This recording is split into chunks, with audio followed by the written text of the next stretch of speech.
Hey, what's happening, good people? Jeff C here. I hope you're having a wonderful week so far. I hope you're not freezing your tush off or buried in snow. We're going to talk about nanotech. And there we are. I'm coming in. So that's the high tech sort of way of learning if your show is actually working. Have a window open. Anyways, welcome everyone to the show. We're going to discuss nanotech, brain chips, um, nanobots, and how this is the biggest game changer that potentially we could all be facing. Humanity will face transhumanism. This is stuff that's kind of flying under the radar. Not a lot of people talk about this, not enough, that's for sure. And the impact that it's going to have on all of us, it's going to change everything. It's possible that we might already have nanotech in our system. It's possible that they've already put these things potentially in our food.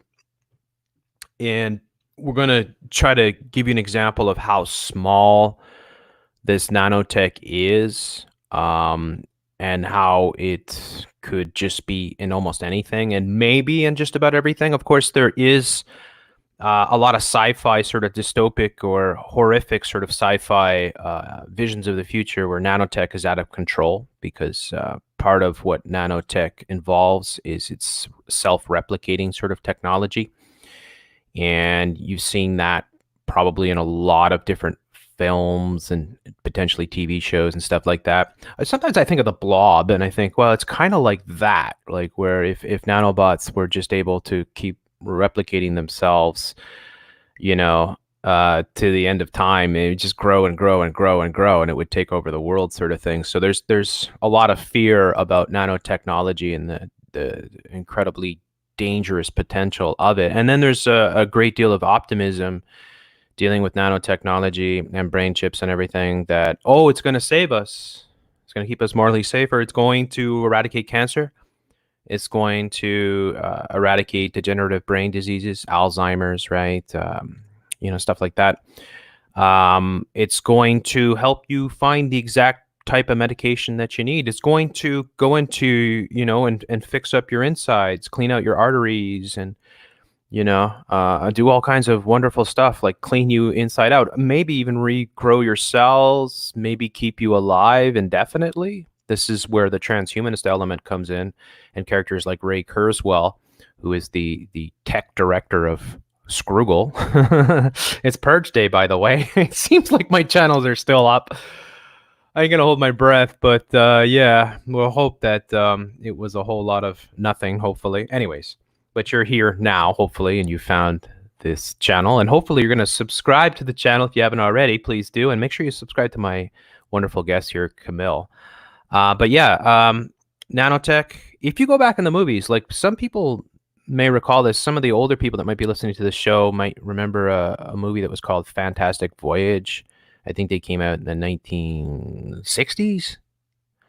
And there was a remake of it called Inner Space. And those are kind of, you would say maybe predictive programming, but they were looking into that specific type of tech where you could shrink. Well, the idea was you shrink down, a human submarine and you stick it in the human blood system, and then you'd be able to go around and fix things with inside a human being, and it would revolutionize medicine. Now, that's when we're going to look at this. We're going to show you that most of the focus dealing with nanotech and the reporting on nanotech is most of it is very positive, of course, Disney media, right? And most of it is saying that it could be our savior, and it could, of course, as I mentioned, wipe out cancer and all these other things that are killing us, and really change everything and make us potentially live forever. And this is when we talk about transhumanist plus or humans plus. And I mentioned Ray Kurzweil before, the transhumanist who envision that by 2045 we're going to somehow be immortal, and that you might be able to download your consciousness, or that even if your body dies, you get in a car crash or something like that, that you could have another body that is ready, a clone. So the clones come into this too, and then you could download your consciousness into that clone, and then just like you didn't really miss a beat, sort of thing. So and then again too, the ethical, moral sort of questions that this opens about potential human immortality, and then who will have access to it, and then what if they sell it to you? Hey, you guys, you got to get the nanobots in the system because it's going to fix and stop you from getting cancer and all these things. What else could it be doing, and what else could potentially happen to these nanobots if they are in our system? Could they be used for harm? And yes, absolutely. So, and then there's there's so many different things to talk about with this. So with that all being said, I want to bring in my wonderful guest here, Camille. Welcome to the show, Camille. How are you? I'm great. Hi, everyone. Thanks, Jeff. Hey, my pleasure. I don't know. I thought maybe we would kick this off here, Camille. I'm gonna switch my screen around. I know I've got the wrong thing on the screen here that I want to start with. I just wanted to start basically giving people a basic understanding of the scale of nanotech. So you have an idea of how small it is, because it might be hard to comprehend for some people that they can actually make micro sort of computer machines that are this small, and you cannot see a nanometer, right? Like a nanometer is well a gazillion times smaller than something that you could possibly see. So a good example here would be where do we have it here? So how small is 1 nanometer here? And you have the diameter of a human hair is 100,000 nanometers. So just the diameter of the human hair, the thickness of a human hair, is 100,000 times the width of a nanometer. A diameter of a DNA is 2 nanometers here. So as you can see on this scale here, I mean, starts up here, natural things, cats and butterflies that we can see, and then it gets into things like red blood cells, right? And then into what do we got here? Down here, DNA down at the bottom, and silicon atoms here in crystal. And it's so incredibly small that it's almost it's really like there's no way you could possibly see it. There's no way. It's imperceptible. This is how small this stuff is, and this is where the future is when we look at some of the articles here, like this one here, nanobot market is projected to reach 100 billion, right, by 2023, which tells you that this is one of the biggest growing industries in the world and could potentially be the biggest industry in the world moving forward. And like the founder of the sort of nanotech, I can't remember his name. I think it was Freeland or something like that. He said there's a lot of room at the bottom. And then that's what he meant by a lot of room at the bottom, is that the smallest sort of molecular atomic level, that's where there's a ton of room to grow and improve and build this sort of technology. So we often tend to get distracted by the bigger things, even like the things that we can see, surveillance state, the facial recognition, the vaccines, things like that. Also, I should mention this, RFID chips. Like a lot of people still, market the beast and all that, RFID chips. RFID chips are like 1960s. Like, Yeah.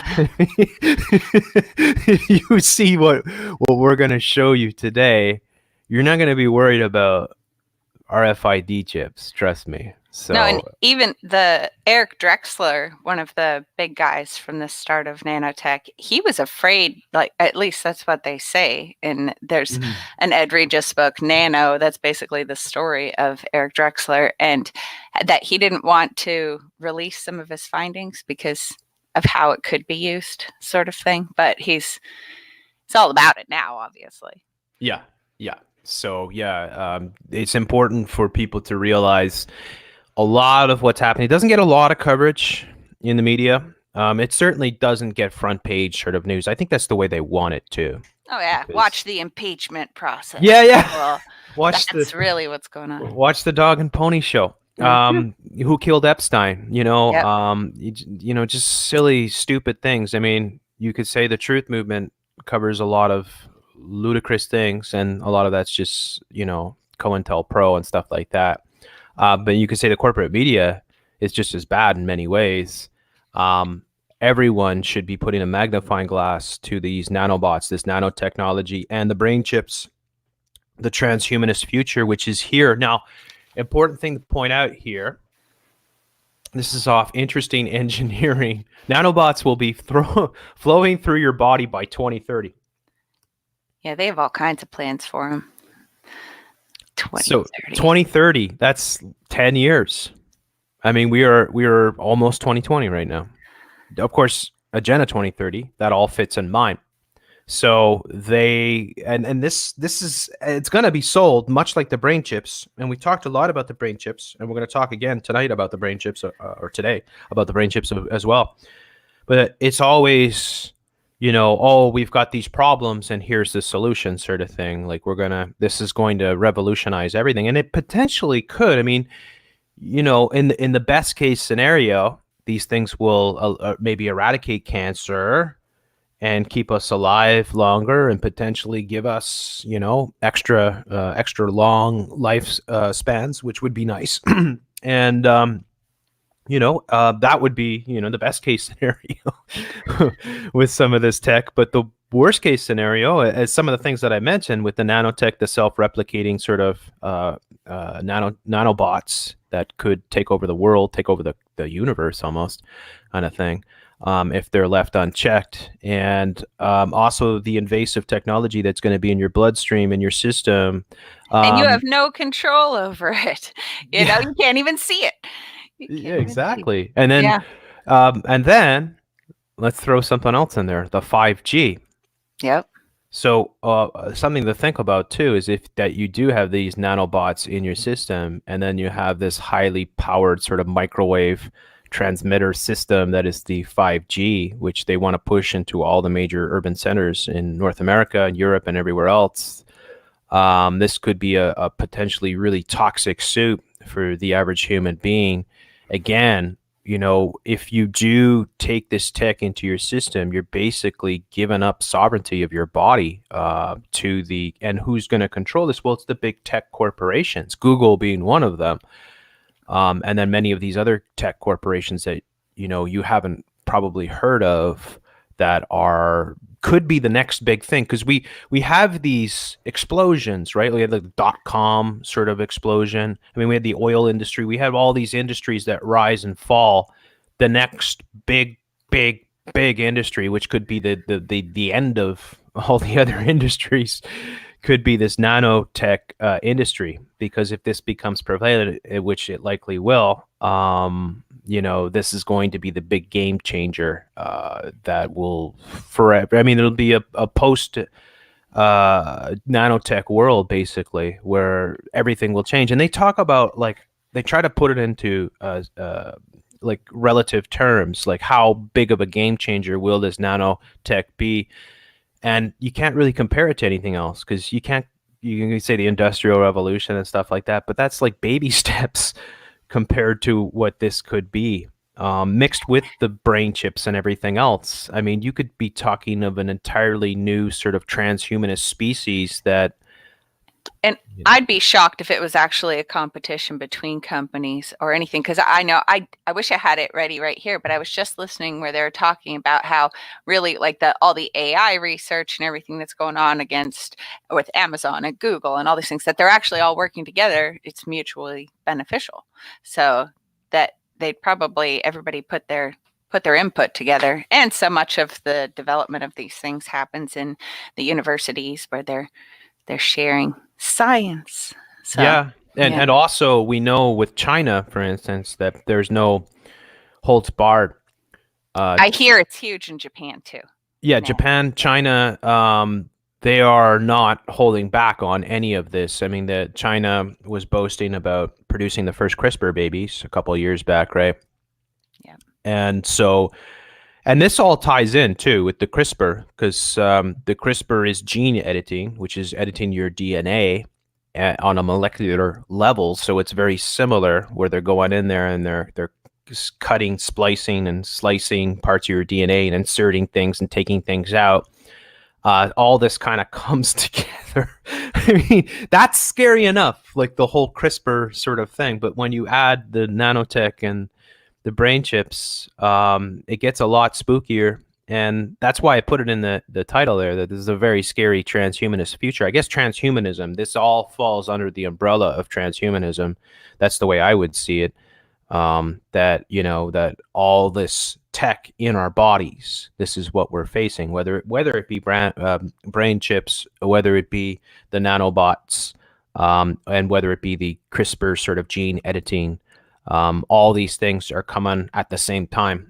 And this is going to change everything. I mean, there are already like officials in the British government, for instance, saying that CRISPR babies will be the norm within a couple years. Wow. Yeah, because the government will say, well, you know, and it's scary when you think about that, because then you think what's going to happen in the future is that you're going to go, you know, you say your wife gets pregnant and or you get pregnant, right? You're a woman. You're going to go to the doctor, and the doctor's going to get the sort of diagnosis of all your genes, and they're going to say, well, we're going to do this, this, and this, and this with your fetus, right? We're going to take this out, move this around, switch this, because we're going to eliminate this, this, this, and this. And then where does it end, right? When you're starting to have babies, it's going to be like going to a fast food where you're going to make selections of what you want and what you don't want. And then already they say the black market for CRISPR babies is huge. So like, even if there is all kinds of regulation that's passed to try to put a cap on what they're doing with CRISPR, that the black market will just take off. So celebrities that got, you know, people that got money and stuff like that, billionaires and whatnot, will be able to, you know, make these super babies. Yeah.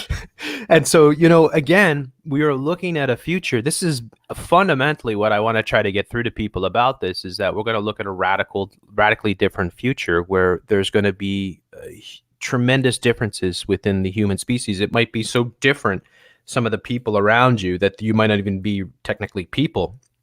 They might be more machine, more cyborg than human, and they might be so superior in some ways that they might look at you like you're some form of bacteria, especially if they're hooked up to some supercomputer like Elon Musk wants, right? Like that. And again, another thing, maybe I should bring this up right now, which is, where is it? Where do I have it? I got all these things open. Oh yeah, so here. This is very interesting. We'll soon be able to download knowledge from the cloud by thought alone. Wow. So in a new paper, 12 international researchers claim that the Internet of Thoughts might be mere decades away. Decades? Really? And then by utilizing neural nanorobotics, humans will be able to download information from the cloud by thought alone. Potential applications in medicine and education make this a promising endeavor, though the consequences are uncertain.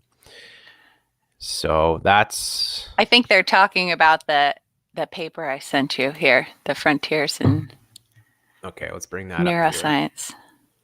And I sent you another link just on the side. They're matching people up for your DNA. George Church, the godfather of CRISPR, they're matching up people for who can get married or who should get married. Yeah. DNA, which I know that there's been a program like that longer. That's in John Glad's book that I've mentioned a few times, the Jewish eugenics, for matching up to avoid the diseases. Look, it's open to everybody now. And think about who runs Google, or know, if we think about some of the connections like Kurzweil here, as well as the Wojcicki sisters. And so we think, well, Susan Wojcicki's CEO of YouTube, and her sister Ann Wojcicki is the CEO of 23andMe, which is collecting everybody's DNA. What a coincidence. Yeah, right? So human brain cloud interface here, frontiers on neuroscience. And these are, like, again, some of these characters that are in here, these are people you should be really paying a lot more attention to.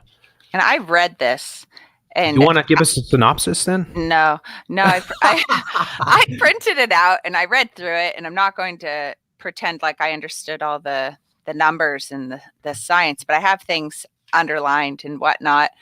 But on way down toward the bottom of it, I know there's a part under significant improvement of education, and it's talking about they go through smart dust. They talk about 5G in here. They talk about all sorts of things, but later on they're talking about how, okay, maybe we put these little neural nanobots inside of you, and you wouldn't be able to or inject how to play the piano. You might not be able to sit down and play the piano, but it'll be the basis of it, and then you can train more. Or they could strap on transcranial magnetic stimulation, and that would help plant that new skill in you, which I see that they are using. You've seen The Matrix, right? Yeah.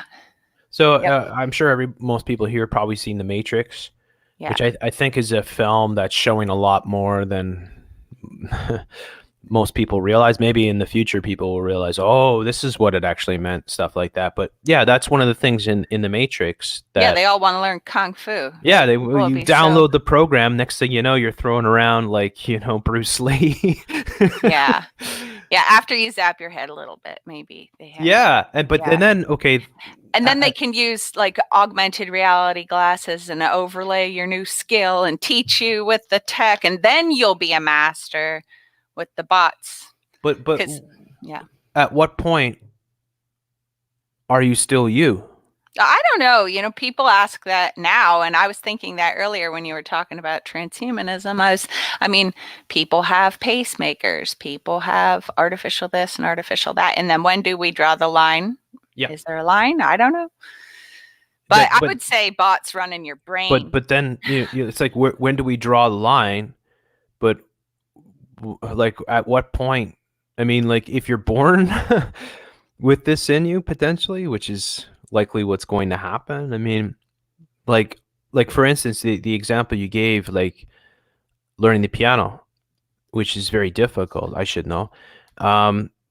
It takes tremendous amount of effort and patience and practice and all these things. And by doing that, you're developing yourself, and you're developing also your personality and your strength, your mental strength and things like that, right? Physical strength and other things. If you erase all those things from the process, at what point does the human being become more of a machine than they are a human? They've lost all their humanness, because whatever they want to do, they just download from the cloud, right? And so then we can all be superhumans, right? Yeah. Yep. But what would you be at that point? Because how would you be able to relate to what it is to be human?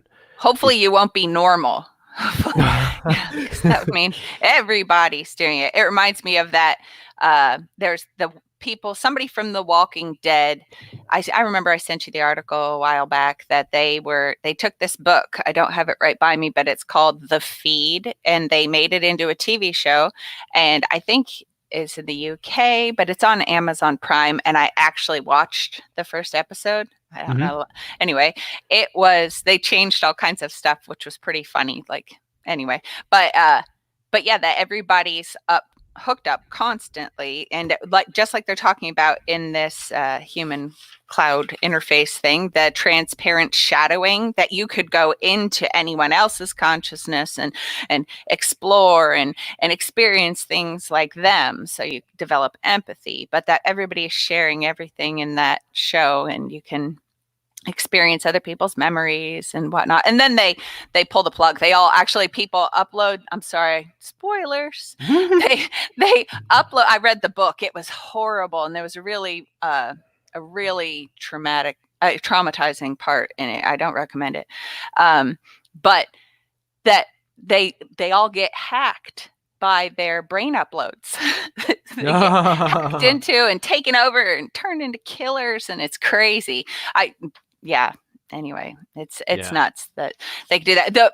If we're going to go away from this at all, I do need to go to the very, very end, because as I was saying there, that they're talking about how that you could inject these neural nanobots into the brain.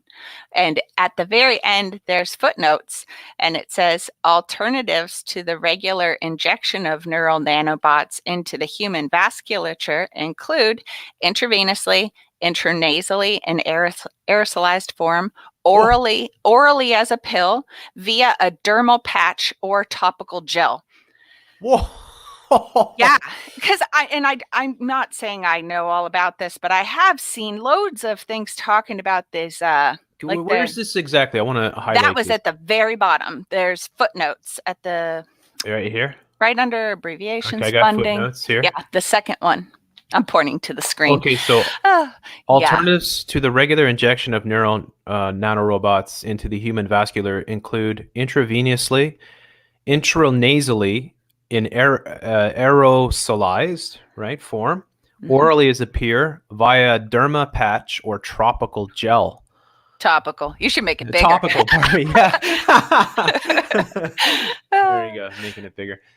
That's nuts, because then you think, well, that's why I was saying before, how do we know we may already have these things in us? Oh yeah, I mean, we don't know, like all the food stuff that we've looked at, we don't know what all is in that science experiment that they're bringing up. We don't even know, what if these things are in there? What if, because they say like you're going to have millions or billions of these things inside of you. So I mean, what if your lotions, your Synbio lotions and stuff, you're slathering them on, you're getting it topically, you're eating it, what if you're just filled up with them all the time, and then you go and you're like, oh, I'm depressed, and so you go to the doctor and you get your transcranial magnetic stimulation. It's like calling all bots to your brain. You're going to feel great, and then you're going to want to go back to learn the piano because they're going to be able to help you with that.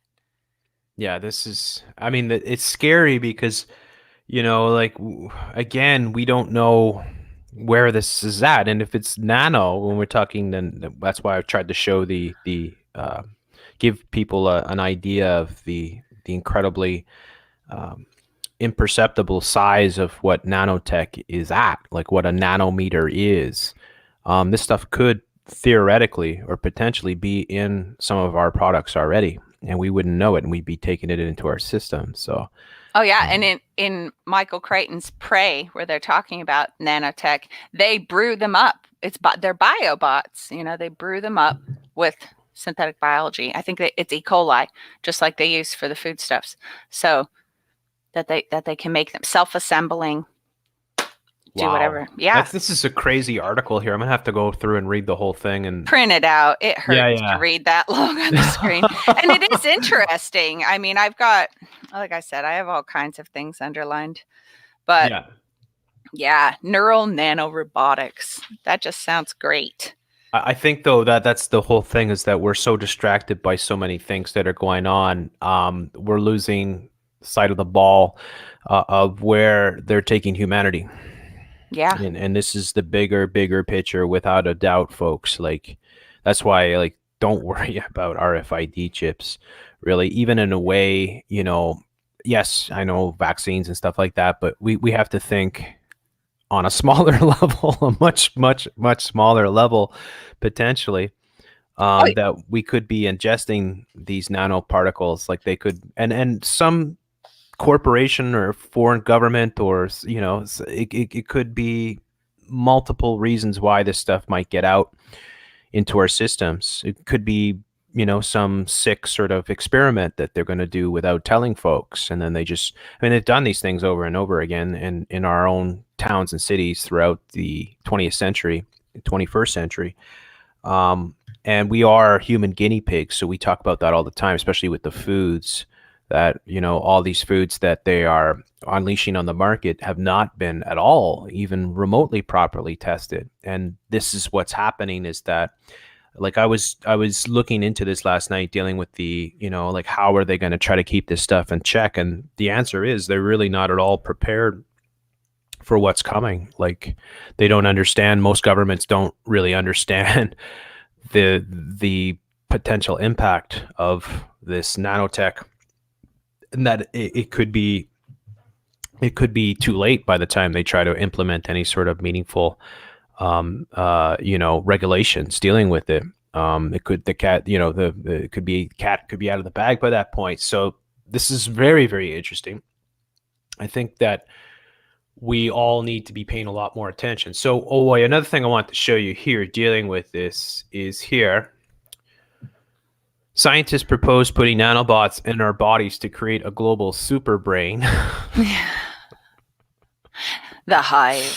So we talk about the hive mind all the time, right? And in one way, you know, it's figuratively, you know, because like you can program people into a hive mind. You don't necessarily need to have nanotech in their brain or anything. Twitter is an excellent example of a hive mind.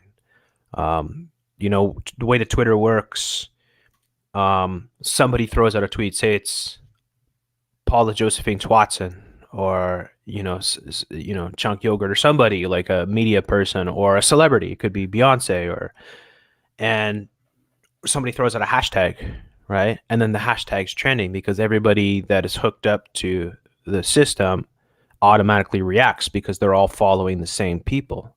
So in many ways, they're testing this hive mind, or they're perfecting it in a way before they really and earnestly unleash it amongst us in a form of a brain consciousness, like a global supercomputer sort of hive mindset, which Elon Musk is all in favor of. This is a lot what Elon Musk pushes, that we need to get the brain chips put in ASAP, because if we don't, the AI is going to look at us like we're bacteria and just wipe us out, sort of thing. So a bit of a Hegelian dialectic playing out there. It's going to make us part of the Internet of Everything. Yeah. And I think the more little nodes, quantum, that's quantity, right? I think they need a lot of little things. Like I just linked you to the HP. I don't even know how old this is, that they're talking about their central nervous system for the Earth project with nanotech, and then they get it all in us. And I know I've talked about it. I need to make a video about the nanotech, the smart dust going down into the fracking wells and everything. They're putting their smart stuff everywhere. And smart, not like, oh, it's so wise, but that it can sense and monitor and report on everything. That's what. Yeah. I don't know how old that is, or how tiny those are. This is the HP's central nervous system for the Earth. Jules talked about this stuff a lot. I should try to put the link in the comments to Jules' playlist Before the First Cup on UCY TV. She's not on anymore, although she did just do a show on CRISPR the other day. But this stuff is crazy. She's got so much of this. Sorry. Wow, that's really interesting. So, yeah, this is revolutionizing the way information is gathered, communicated, and analyzed. Sense consists of a highly intelligent network of billions of nanoscale sensors designed to feel, taste, smell, see, and hear what is going on in the world. When fully developed, these sensors will gather data and transmit it to a powerful computer engines, which will analyze and act upon information in real time using a new breed of business applications and web services. It's so bizarre the way these things are being sold at the same time, and the way that they're laying them out. Sense combines breakthrough innovations from HP Labs in nanotechnology, enabled sensors, networking, data storage, and computation, business analytics, and optimization in ways that could make people and businesses safer, more secure, more efficient, morally safer. Yay. Of course. I mean, this is how they constantly sell. It's interesting that it's under the planet, because this will tie into, because they're going to propose, I'm sure they already are in many ways. I've seen it. I didn't have it prepared for today, that nanotech sort of solutions for combating carbon emissions and stuff like that, right? Oh, sure. Yeah. Spraying nanoparticles, perhaps. And they've talked about that. Yeah, spraying nanoparticles to reflect the sun and all these other things, and then what else could they be doing, or what else could those particles be doing? So yeah, just back here for a second. Where was I here doing this one here? We'll take a look at this briefly here. A team has proposed using nanobots to create an internet of thoughts where instant knowledge could be downloaded just by thinking it.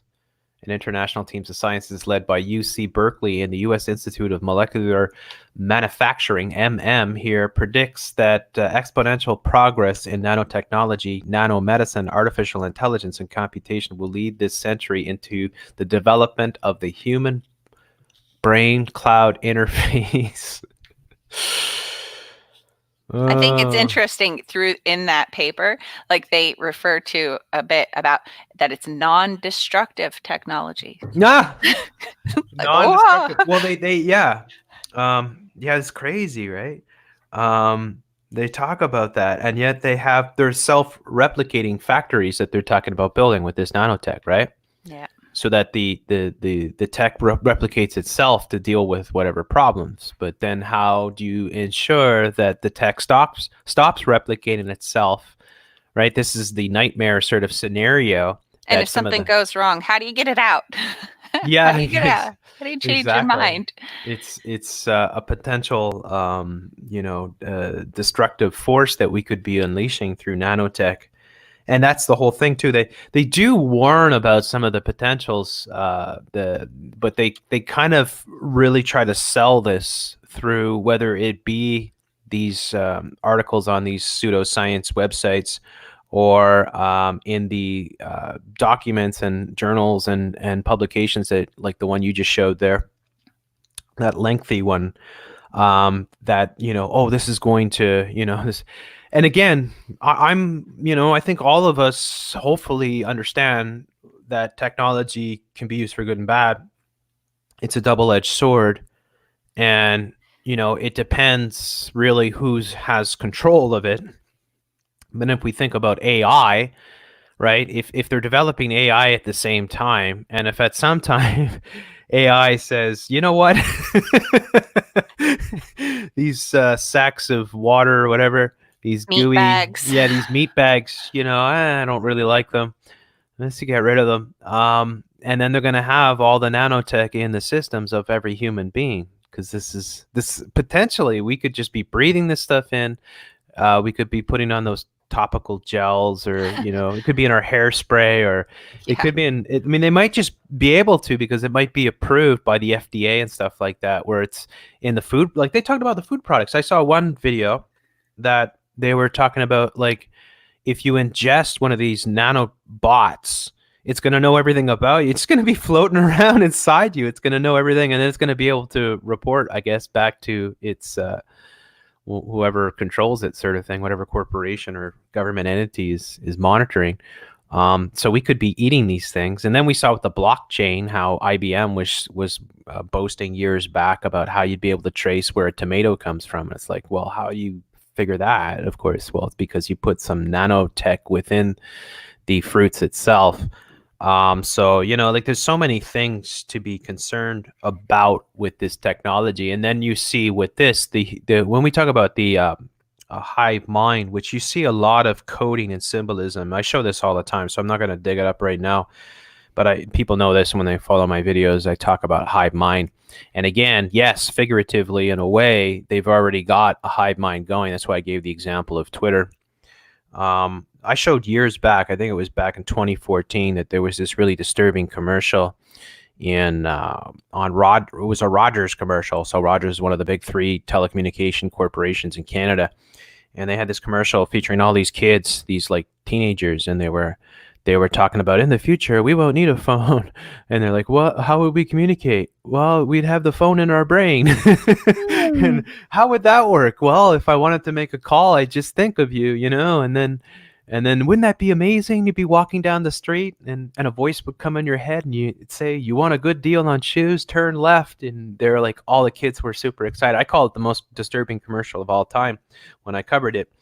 And, but in a way, these big tech corporations are foreseeing what's coming, because of course that's what they're involved in. This is, they're massively, they are, I mean, like, these big corporations, you have to understand, even if they're like a telecommunications corporation, they are very much interested in where all this nanotech is coming, because that's a big part. Like they want to be on the cutting edge, because that's profit, that's money, that's power, sort of thing. They don't want to be left in the dust by these corporations. So they are very cognizant of where a lot of this tech is going to be going. So this creation of Hive Mind, what we're just seeing today is how they're able to do it through social media. But before long, with the brain chips in, the Hive Mind will live in earnest. Yeah, I need to reach out to Mumby because unfortunately she's often talking about this hive collective mind that they're trying to do as a positive thing with the I know, sorry, did you joke? On the African continent sort of thing, that it's the voices of their ancestors sort of thing. Yeesh. And yeah, so it's like, oh boy, Mumby. I don't know about that. I mean, the voice No. of your ancestors wouldn't be in some computer chip. No. No. Well, and I haven't got to go into the nanotech with her too much, although the stuff Jules and I were talking about yesterday, that'll be for Mumby. But that's a different show. But the nanobots, yeah, there's such a promise. They say they're going to solve everything. You know, you'll have these guys in there that are going to go hunting for your cancer or hunting for your diabetes issues. And you mentioned Fantastic Voyage earlier. Yep. That's an Asimov book.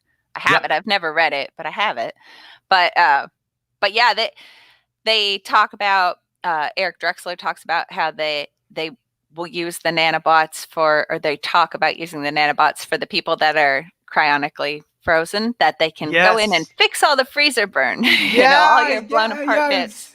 So they need it because all these people are like, well, people don't know this. Like there are, I don't know how many, tens of thousands of people that aren't technically dead. Oh yeah, they're in frozen and cryogenics. This is a huge industry. And a lot of people, it's just their heads. Yeah. Oh, you ran out of money. So, like when you see Futurama, with the heads in the jars in the future on the robotic bodies, that's a actual real possibility, because a lot of people have frozen themselves or at least part of their body to, like, people that are dying of cancers and stuff like that have money. I think Walt Disney was the first one. Imagine what he would look like. They also offer, like, if you're not super wealthy, you can just get this life insurance policy sort of thing that's going to pay for your storage. I was just reading a story the other day. They're saying that, they got to check out, and I don't know how old it was, they got to check out the freezer burn basically on some of the stored people because the parents had died and they were stored, and their son was supposed to keep paying for them, and then he died, and they're like, we can fit how many heads in one of these containers, but we can only fit how many bodies. I'm not even joking. That's what it was saying. I don't remember the number of how many heads. I should have paid attention. That's nuts. They cut with high-powered electric chainsaws, took off the heads, and then they were able to go in and see that, like, the lungs had cracked in half. But the nanobots, they can fix that. Don't worry, we'll fix you up. Yeah. Go ahead, put your money down. Get yourself frozen and cryogenic. We'll fix you up. Our nanobots are the best. Oh, yes. That's great. That it blows my mind, but this is true, folks. There are thousands and thousands of people that have frozen themselves already. I don't know how it's legal, but you look around you. I guess it's not that surprising with everything that's going on. And this is exactly it. They're talking about how they're going to use these nanobots to fix these the freezer burn. On these corpses, or these semi corpses that are frozen. Imagine too, waking these people up. When they finally able to do it, it could be like 100 years from now. Probably never happen, right? They'll probably wake a few of them up, and they'll be like living zombies. They'll be like, they're watering the crops with Gatorade. Put me back to sleep. Yeah, exactly. Idiocracy. Go back to sleep. Yeah. Put me back in. Yeah. Freeze me for another 10,000 years, please. But yeah, that's true. That's one of the things. In fact, they one of the things that they sell this nanobot technology is being able to resurrect these people, which is just nuts. Oh yeah, and to fix like all the things. I just sent you a link for a talk that Ray Kurzweil and Peter Diamandis, the co-creators of Singularity University and all kinds of other crazy things, they did a little show, and they were talking. That's a very interesting video to watch, but that's 2 years ago, and they're saying that in 10 to 12 years that biotech will completely take over medicine and the nanobots will be there. So they're like, just wrap yourself in bubble wrap for 10 to 12 years. And this is 2 years ago. So 8 to 10 years. Yeah, it's 2030. Yeah. Yeah. And that everything will be fine if you can just not get hit by a car. And they're working on the self-driving cars. So that and we've seen that with the Black Mirror and the altered carbon and a lot of the predictive programming that you're seeing dealing with this, where it's like you can download your personality. There's a film called Transcendence, I think. I haven't seen it. I think it's with Johnny Depp, which deals with that, being able to download your consciousness and then, the cloning industry, of course. And again, people don't realize this, but they're cloning right now. I mean, the cloning technology's there. It's perfectly doable. So Avatar, there's a whole new series of Avatar movies that are coming out. They're probably going to show a lot of this coming forth, because I think James Cameron's got like 3 or 4 Avatar movies he's working on that are all going to be released one year after another. I imagine you'll see a lot of the predictive programming dealing with this, but that's another example of people being able to download their consciousness into another body. That's another big topic in that another Ed Regis book, The Great Mambo Chicken and the Transhuman Condition. This is an interesting book, but they talk about that. Lots of uploading so that we can jettison, you know, and take it all with. And that they want us to be part of the program too, because like supporting characters sort of thing. They want there's also, we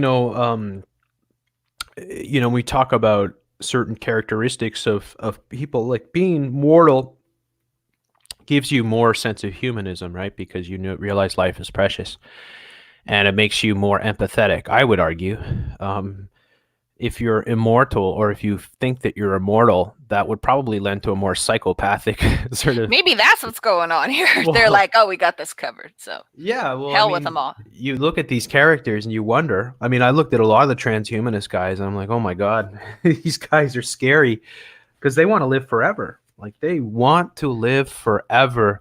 They had a guy, one of these transhumanist guys, on Joe Rogan, and this guy, he's obsessed with like preventing aging and stuff like that. And then he was boasting. It was hilarious.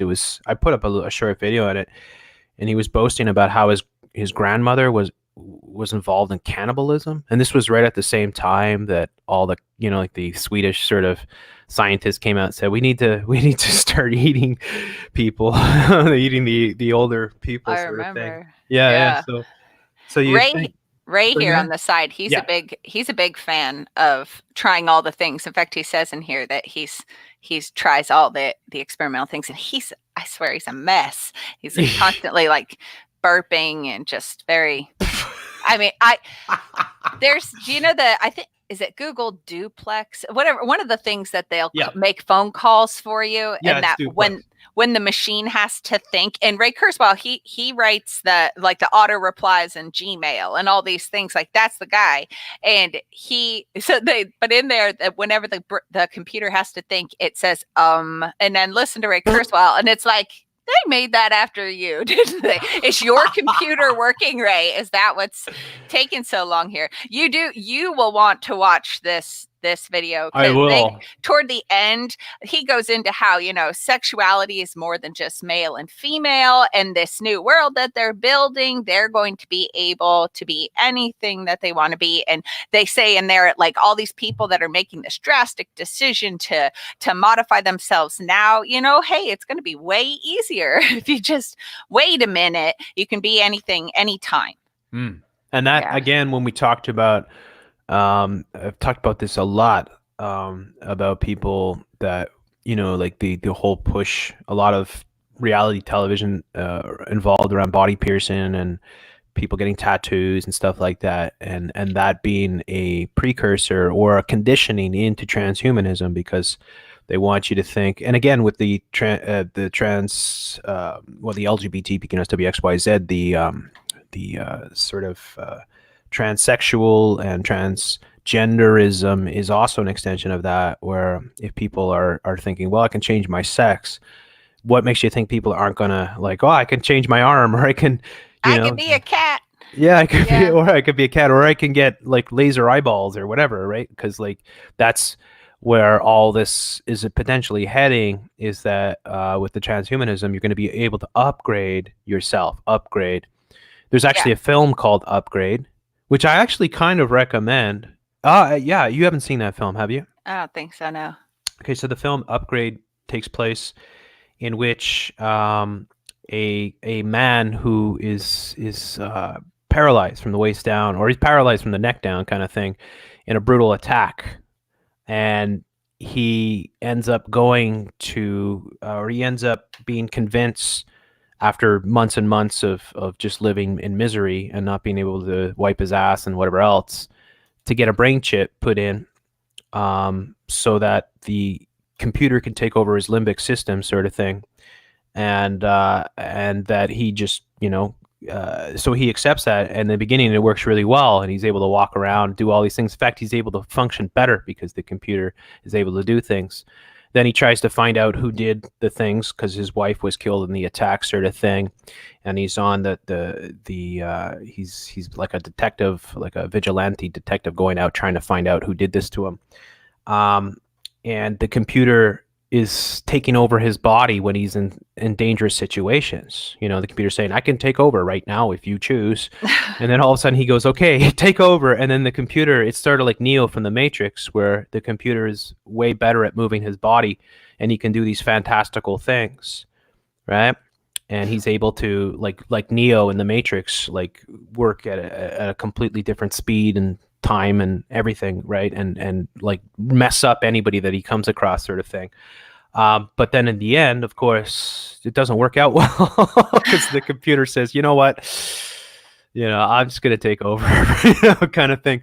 So I actually kind of recommend that video. There actually is scenes in the video that show nanoparticles. So one of the villains that's chasing after him blows this dust, like he's able to release these nanoparticles, and they show this in the film, where it's like, I don't know if they come out of his nose or something like that, and they just whoosh, and you can't see them, but the camera kind of focuses in on them as they're entering the target, right? And they go through the orifices, right, through the nose. That sounds like ears. Prey. Yeah, it really does. Yeah, and as well, we saw that with Celindion in the video, that horrible video she did for New World, right? Which how long ago was that? My sister just sent me an article. Oh, weren't you mentioning this, that it was new in the news now? Like, a little late. Sorry. No, that was a year or 2 years ago. I can't remember. I remember I did a show with TMF on it, and it was really, really disturbing, because she's blowing this black Saturn dust, and then all the genders of the children in the maternity ward change. And that reminds me of that dust, that nano dust that we're talking about, that this seems to be a big thing, that they're showing that these particles, these airborne particles, can enter, and next thing you know, what have you got in your body, right? I mean, you might already have these things, and look at what it did to all the children that Celindion blew it on, that turned them all into little demons. I mean, it's astonishing that commercial exists, and that people are so oblivious to what's going on that they would still support a creature like Celindion. That should be end for her career. It should be like, can you believe Celindion made a video where she broke into a maternity ward and blew this horrible dust, and it turned all the babies into demons? It's like, but people are still lining up to watch that witch. So yeah, I mean, these are all potential things that they're showing in a lot of the films and in the video games and whatnot, that could be already somewhat of a reality, or it could be in the very near future. And that's why it's important. I'm glad that you read the fine print on that massive article. Because you see that and you're like, well, this is the other ways that it can come in. And it's like, well, I mean, aerosols, right? Yeah, wait, just something rubbed on my skin. Yeah. Yeah, and again too, with all the one thing that we talk about or I mentioned many times, is the beauty industry. So what does YouTube push on a daily basis? Oh yeah. Yep. I have a whole folder Like, full of this too. so YouTube pushes makeup, Beauty. makeup, makeup, nails, makeup, putting on, topical gels, putting on mascara, lipstick, and not just for women. In fact, even more so, Jeffree Star, James Charles, Shane Dawson, all these characters on men. So it's possible, and a lot of these corporations, like some of these, they're called Morph. Like there's one big makeup company that's called Morph, which I find is a very interesting name, Yeah. right?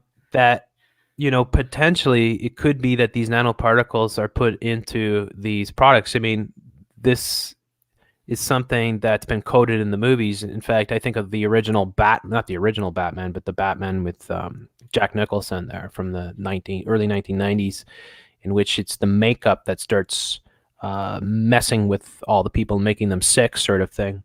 So this is something that people should be cognizant of, because they want us to put all this stuff on us all the time. Like our whole daily routine, if you're living like an average person, is a toxic soup. You're putting on, think about it, like you're waking up in the morning, you're going into the shower, you're putting in all these chemicals on your body, getting Yep. out of the shower, shaving, right? More chemical. Oh, if you're shaving, I mean, women too, right? Shaving legs, more chemicals, and then your deodorant, all these different things. Like you're doing all these things to mask your natural odor, which is messed up to begin with. But this is, you can say it's part of civilization, whatever else. But we are already putting a huge amount of chemicals on us every day. And then, yeah, you think about it, hairspray, gel, skin cream, lipstick, makeup, all these different things, deodorants. And then you're eating all the foods with all the chemicals in them. And then we're going to have things like 5G and everything else. So we are already kind of walking around with like massive amounts of chemicals all over our bodies. And what happens to those chemicals? Well, your skin absorbs them, right? That's Yep. What What the goes on easiest. goes in. Yeah. So like that's one reason I never ever use sunblock. I don't trust it at all. I'm like, I think the sun's good for you, although, you don't want to get burned, but Wear a you try, hat. yeah, wear a hat and limit your time in the sun. But like, Get sun too. if you do get sun, your skin tans, nicely, and then it works as a shield sort of thing. But like that, they want you to believe that if you're out in the sun, you're gonna get skin cancer, right? And then you're depriving yourself of and then all the nutrients that you get from the sun as well. So, and then you're what are you trying to do? You're putting all these chemicals on that are ostensibly to block the dangerous sort of radiation of the sun. But is it really? I mean, has it really happened? Are people really getting cancer from the sun, or could it be they're getting cancer from all the chemicals that they're putting on their skin?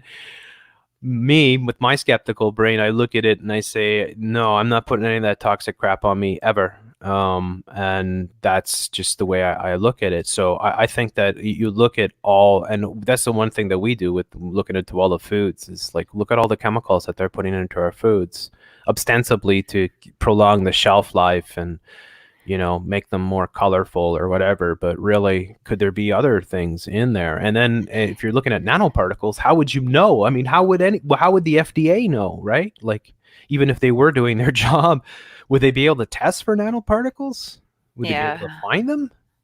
Do you want to, can we veer? Yeah. Stay on food, go to a little bit of food and stay in tiny things. I don't know if it's necessarily nano. There's a link coming at you right now that it's from a presentation that was done January 2019 JP Morgan conference, but particles for humanity. Doesn't that make you feel good? Doesn't that feel great? This is funded by Bill and Melinda Gates, of course. Oh, wonderful. Yeah, and I'm going to make a video about this. I have other links too. It's so big on the food aid, because this is one of the particles for humanity is them doing micro. What they've done up here? Which They're showing migrants. Aw. with a certificate of vaccination, I think. Yeah, because that certificate, no, that vaccination, their solution is they want to do on-patient medical record embedding vaccination information into the skin with invisible data only readable by custom low-cost mobile technologies. Oh Yeah, my God. yeah, they want to, you can scan you. Yeah, you got your shots, you can come through. And that you don't, another one of their things here is you don't need the boosters because they'll be all many layers of encapsulation to release boosters and pulses at the right time. But the fortified food, don't, if you see food that says enriched, Yeah. you should not buy that. I mean, I've avoided that for years, and now I'm like, oh, thank goodness, because Bill Gates is pushing this whole, like, there's so much on this, but he's pushing this. We got to fortify all the foods so that these poor little babies in Africa are not going to be malnourished. But then, like, one of the things, another one, if I have it right here easy, I'm not sure, but another one of the things that he's working on and funding is the double, triple, and quadruple fortified salt to be able to have loads of their maybe vitamins you can't even do anything with put into the salt. But then I was just looking at this a little bit, and I was talking with someone who has written a book on the subject, and I ordered the book, but I haven't read it yet. But they're saying that the kind of iodine that is used in the iodized salt, that it actually makes you become deficient in iodine. And one of the things that is happens because you're deficient in iodine, they say, is that you have fertility problems. Who would have thought Bill would be involved in something like that? I was shocked. And they're giving it, like, India's like, we do not care about you. And there's a big trial running for giving the quadruple fortified, I think, salt to pregnancy or reproductive age women, like specifically reproductive age women. That's why I buy sea salt. Yeah, but I mean, we don't know where any of this comes from. I know. We don't. And then that same person told me they heard in Costa Rica they put fluoride in their salt. So who knows? It's just so crazy. But yeah, the countries that, like in India, the trials, tens of thousands of school children that they feed these fortified foods, and it just, it's disgusting. Look at this vaccination tracking system for high coverage. Yeah. And look what they single injection vaccines for full immunization. Food fortification technology to stabilize essential nutrients. Of course, they always try to sell it to you like it's going to save you. Oh yeah, because they're like, oh, if we cook the food, or that we send these fortified foods off, and then they cook them and all the goodies are lost. But they've got this special coating that I think it was a pH thing, so it's not going to break down until it's inside of you, is what they were saying. One of the people, if you scroll down there, her face shows up, because there's this other, I'll link you to another article that has this poor little baby right on the front. But that video on that article, they talk about this whole how they encapsulate sort of thing to save the world, save all these poor people, save them, right? Yeah, they want to save. They're telling us that the biggest problem on Earth is there's too many people. Yeah, we're gonna save them. Yeah, we gotta save everyone. I mean, it's insanity, of course. Right? Save them from breeding. Yeah. Well, I mean, they got to save the women in Africa because they don't have smartphones. Yeah. And the smartphones are preventing them from searching the internet safely. So if we can get them the smartphones, then maybe we could get them to not have babies and to go into, go to get cultural Marxist degrees in the universities. So they get saddled with debt. Yeah. And then they become angry feminists. But then they can move into that Wakanda one. They can Wakanda. They can move in and get their little nanobots and be happy, part of the hive. I haven't seen that Black Panther movie. I haven't either. Yeah, I guess I should at some point. I hate watching these films. I really don't like them. In fact, it's interesting to note that we should point that out right when we're here. how it's showing a lot of this. We'll put Iron Man in. Oh yeah, I heard about that. Iron Man and nanotech, because in the movies now, the one that I did see, the two-part there for the Thanos of course Thanos, right? Isn't he a hero? That's what I hear. Forbes and Wall Street Journal and all these New York Times put out all these articles saying, is Thanos right? Because he wants to depopulate half the population, right? He wants to get rid of half the population of the universe because there's too many people.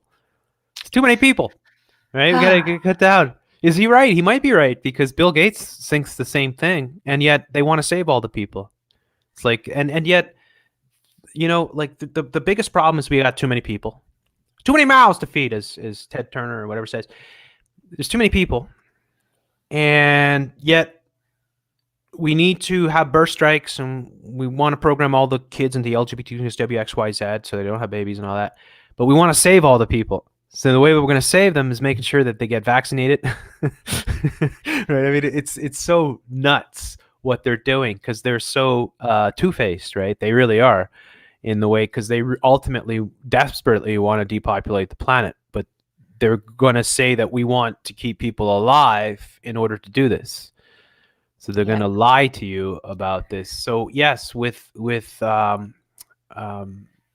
Man, in fact, there's a scene in the film where he's plainclothes. So like it used to be the Iron Man. When I was a kid, I had Iron Man comics, and he would carry his suit around in a briefcase. Yeah, I saw the first movie. Like, he has to stand on a thing, and it wraps all around him. Yeah. Yeah, he's got to build it, right? And now he's like he's dressed up like he's on the town sort of thing. He's got his sunglasses, and then like the aliens come, or whatever, Thanos comes, and he just takes off his sunglasses, and next thing you know, the suit is coming through his blood. It's coming through his pores. He's been hanging out with Bill Gates. Yes. So the Iron Man here's an example. What's going on with Iron Man in Avengers here? I don't know if we'll get a article here that'll come up to show this. But here it is. This is what I'm talking about. So he's taken off his sunglasses, and you could just, I mean, it's a GIF here, right? So it's just repetitive. But you see that the suit is coming through his skin. Yeah. So this, I don't know. Here you go. It's more Black Mirror sort of programming, but let's not get distracted too much. That was a good point this out. And then here are some of your characters in your article here. Sherry Oberg, Don. The one all the way on the right is the one in that other video that I sent you. But wait, you're talking superheroes. It made me think that video I sent you. Which one? Yesterday, the one with the guy. Oh, yeah. That Jules suggested it could be the neuro-linguistic programming. The guy was shilling. Yeah, oh gosh. Big time. What a wacky guy. Yeah. But he was talking in there about how at one point he's like, that will have super brains. I don't remember what he said, but it was super, and then one more word, and it was super again. Makes me think of superheroes. Yeah, well, that's exactly it. It's like this is how they sell it to you, because like I talk about this a lot. I've talked about it for years, dealing with the video games and the movies, how they're selling this nanotech and saying like this is going to make and the transhumanism as well. So like most of the video games are hardcore transhumanism. They don't even now have to like advertise it. I mean, it's just normal for a video game, for like if you're playing Call of Duty or you're playing Overwatch, or you're playing I guess the new one there, Death Stranding, which is really disturbing because they're showing future how babies are going to, like, they've already developed this. This is a whole nother kettle of fish. I won't get into it tonight, but the artificial wombs.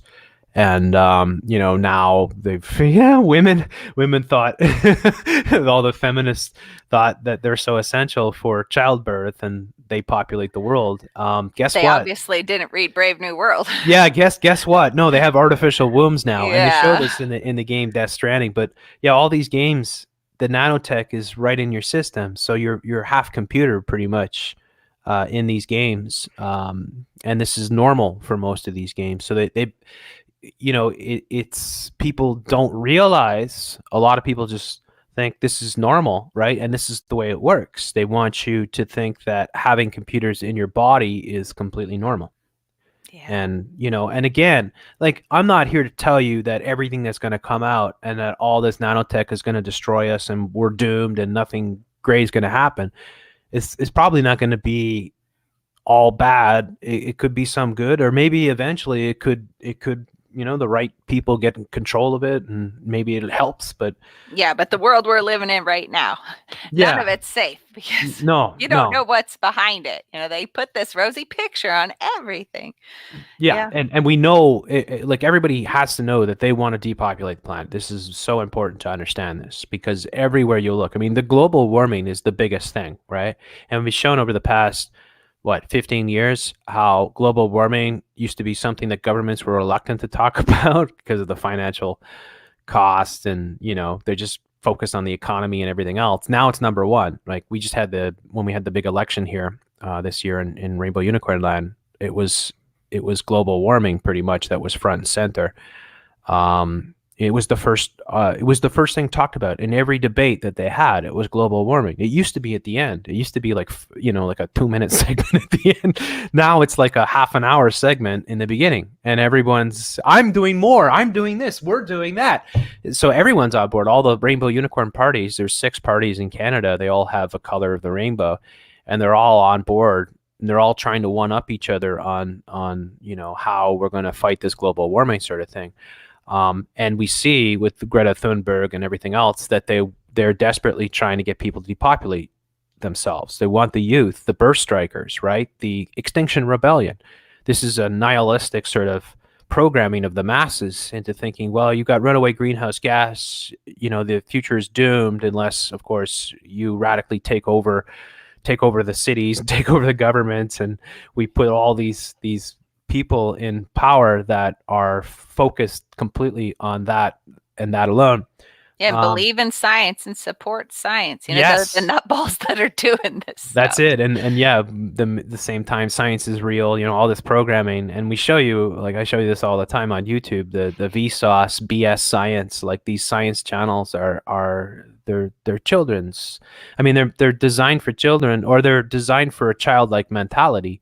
It's like, if you're into science, why would you care about Yoda, baby Yoda, or how, what would happen if Superman punched you? That's not science. That's fiction. That's silly. But that's what they do, right? They dumb people down. And then they say, well, you believe in science because science will save us. Science could absolutely wipe us out completely.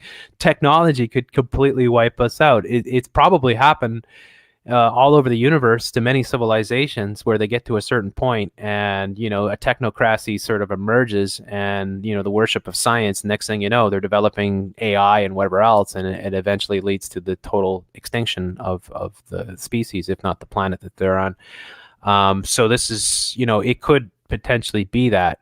I try to look at it more balanced and say, you know what, even if they are trying to design this to destroy us, good will come out of it, because they won't be able to control everything. And, there'll be enough good people that will be involved that will try, but, it could potentially lead to a catastrophic sort of drop in the population, which is what they would orchestrate.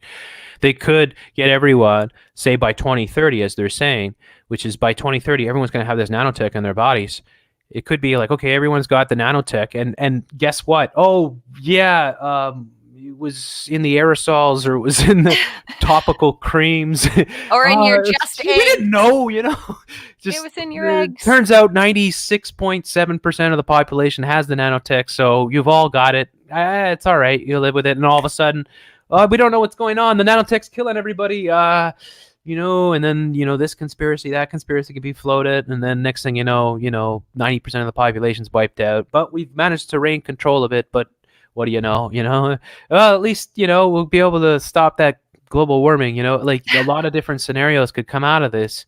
If you have everyone with computers in their, in their brains, and in, nanobots in their bodies, as I said before when it started, that's giving up sovereignty of your body completely to whoever controls that. You're not going to control it. Well, how are you going to control it? And then even if you thought you can control it, even if your desktop somehow is shielded and, apparently that's what's in control, how, somebody else could hack in and mess with your nanobots or mess with your brain chip, right? And how do you know AI just might say one day, you know what? There's going to be a new Jeff. Yeah. You know what, Jeff? You're going to work on the salt mines. That's right.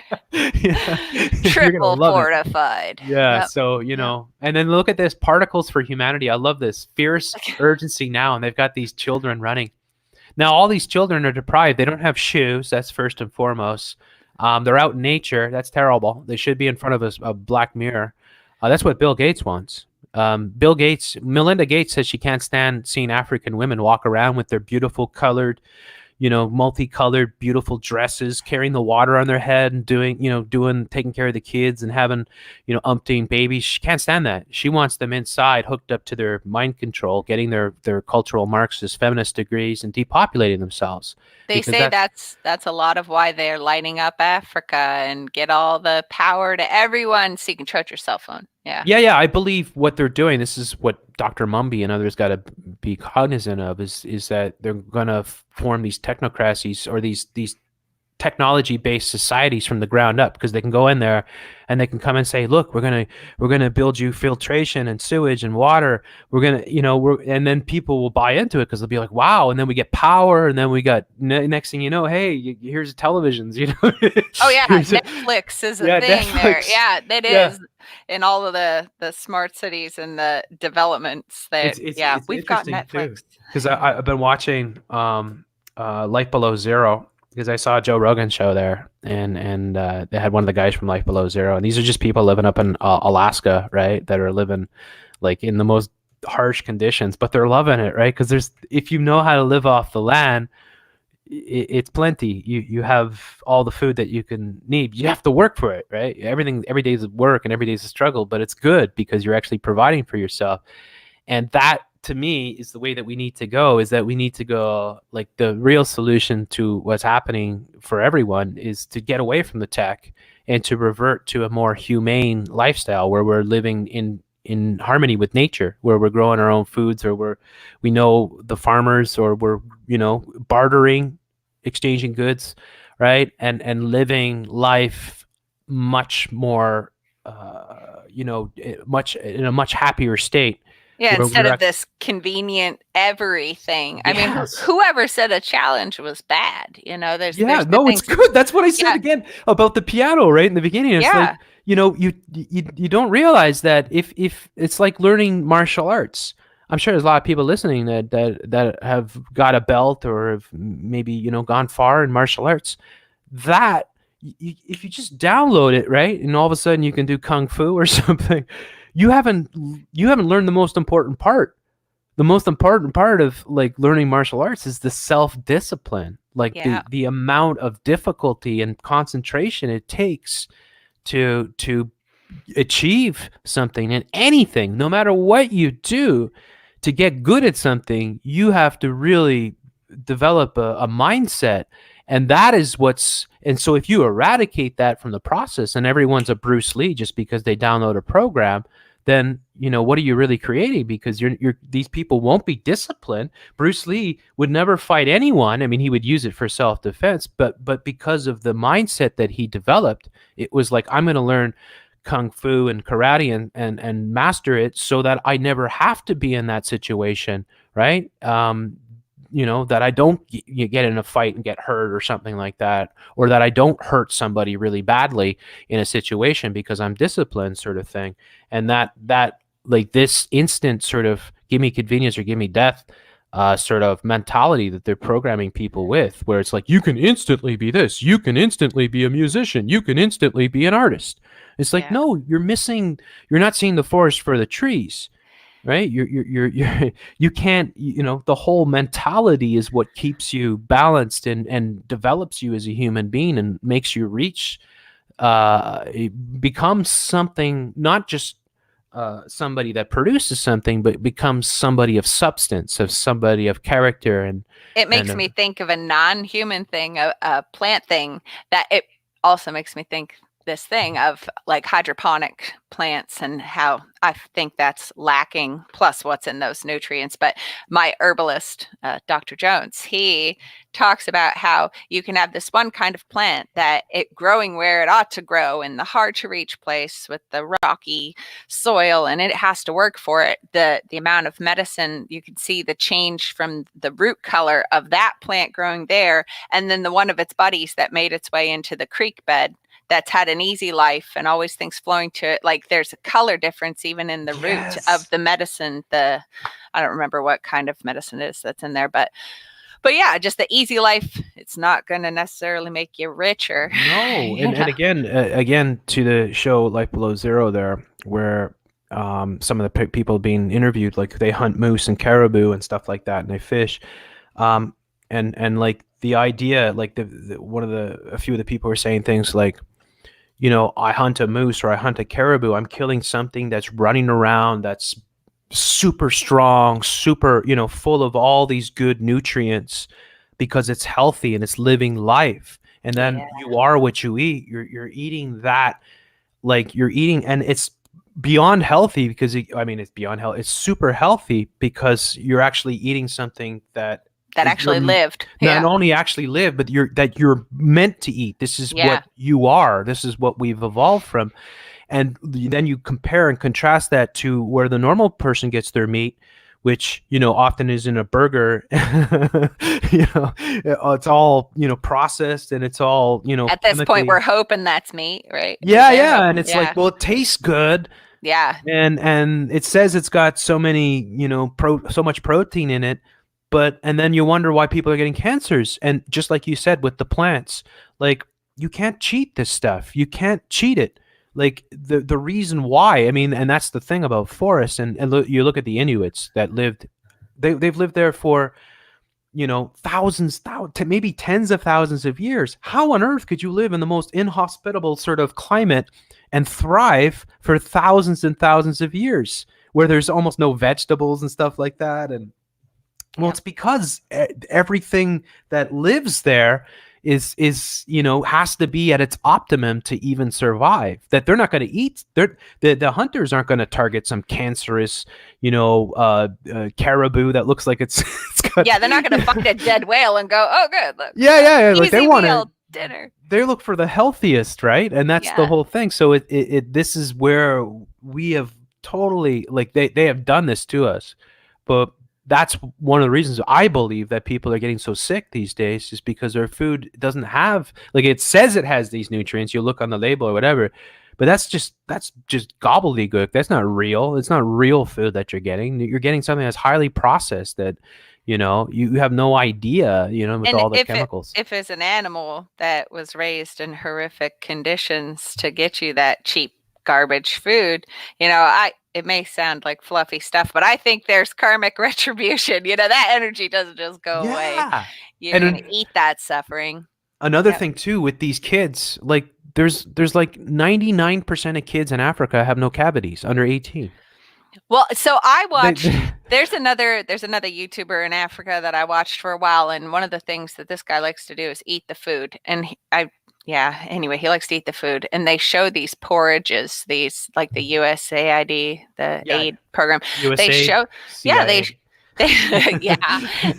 they show these things that they bring in, and I know the Just Food people, this will be in the video, I'm sure, but that they have a power gari. That's for the longest time. That was one of the things that Josh Tetrick, the head of Just Foods, that he talked about, that it all stemmed from his Africa work, and that he wanted to bring this porridge to Liberia. I think he has a partnership with Liberia for to bring these things with micronutrients. I mean, the encapsulated stuff probably is in there. They say Bill Gates ate some of the bread or whatever that they put this.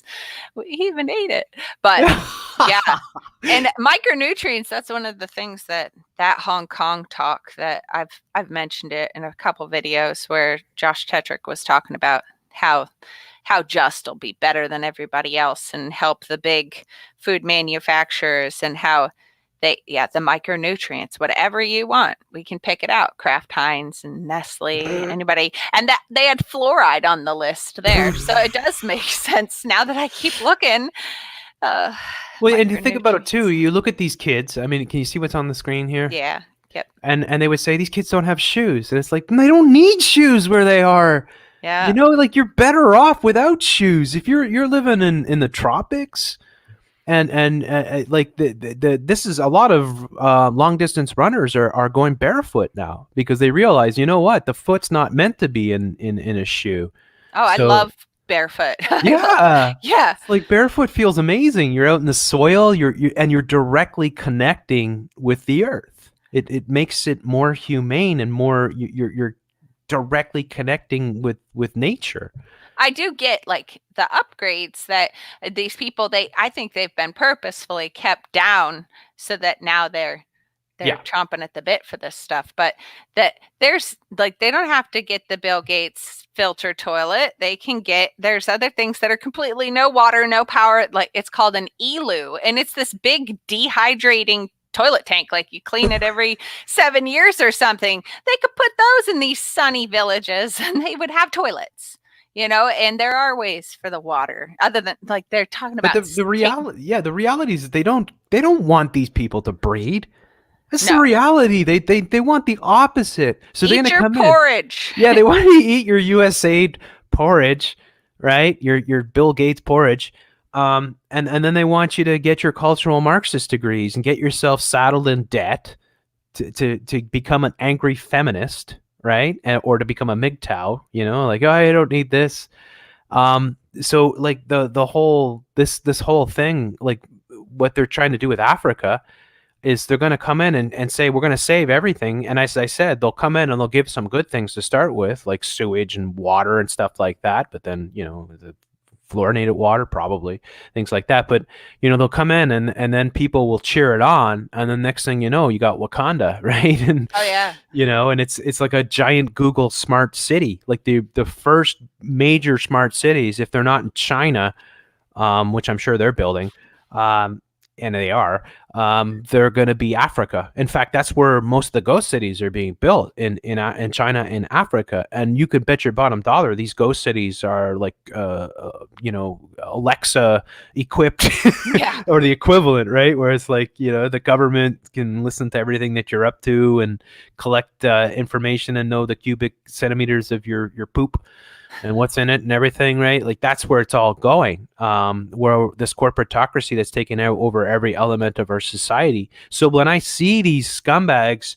you know, talking about going in and fixing Africa or that these people are suffering, and then you look at a picture like this, do these kids look like they're suffering? No. They're running around barefoot. They're probably living the life, you know, maybe they're eating, you know, giant frickin' beetles for lunch, you know?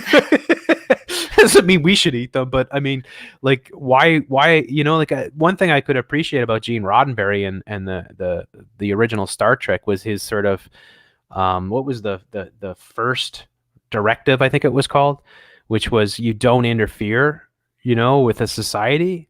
So, you know, like that's the way that we should be is that we should not be interfering with other people's politics, but it's a one world. It's a one world government. So it's a one world corporatocracy that they want to get in there. So they want to convince you that, you know, all women are suffering because they don't have smartphones. I mean, that's what Melinda Gates said. I mean, it was one of the most hilarious things I've ever heard. She's like, we found that 95% of women in Africa don't have smartphones. And it's like, and then the interviewer says, well, what would smartphones give them? And she goes, well, they'll give them to the opportunity to search the internet privately. What? Like, what would it give them? That's the whole thing. What, Netflix? You know, what does it give them, right? Like, what do they need? Less is more. And that's what I'm saying is the reality is that we would all be so much better off without all their crap and living real lives off the land, like living in harmony with nature and not having any of their tech or any of their you know, foods or whatever, right? And they want to create a world where you're completely dependent upon everything from the New World Order. Like everything, every element of society. And this is why the SJW movement was is pushed so much because it's more government, more government, more government in every way, shape, and form. They want government to interfere with every element of life.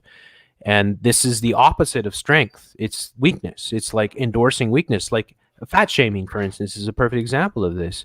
Look, if you're fat, if you're an obese person, you're the one that should have the shame. You should have shame. You should be saying, no, this is not acceptable. I'm going to go out and do something about this. You shouldn't be saying, oh, people make me feel bad because I'm fat.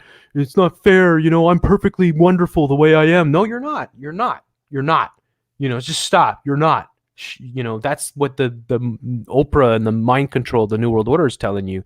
You're anything but normal, and you need to fix your act. You know, staying in that slovenly sort of sick state is just you're gonna die. You're just gonna be miserable. Like, they want you to be weak because then you ask the government to come in and fix all your problems. And this is where we're at. I mean, it's crazy how all of this ties together. This this whole New World Order taking over every element of this. And look at this, particles for humanity, right? It's like, is it really for humanity? Right? Sounds like it. JP Morgan. It's so nuts when you think about it. You know, the banks are going to save us, right? I mean, it's just crazy. Anyways, what else could we show here? I had a bunch of things, so I want to see here. Here is an article here talking about these. This is off Slash Gear. These injectable nanobots can walk around inside a human body.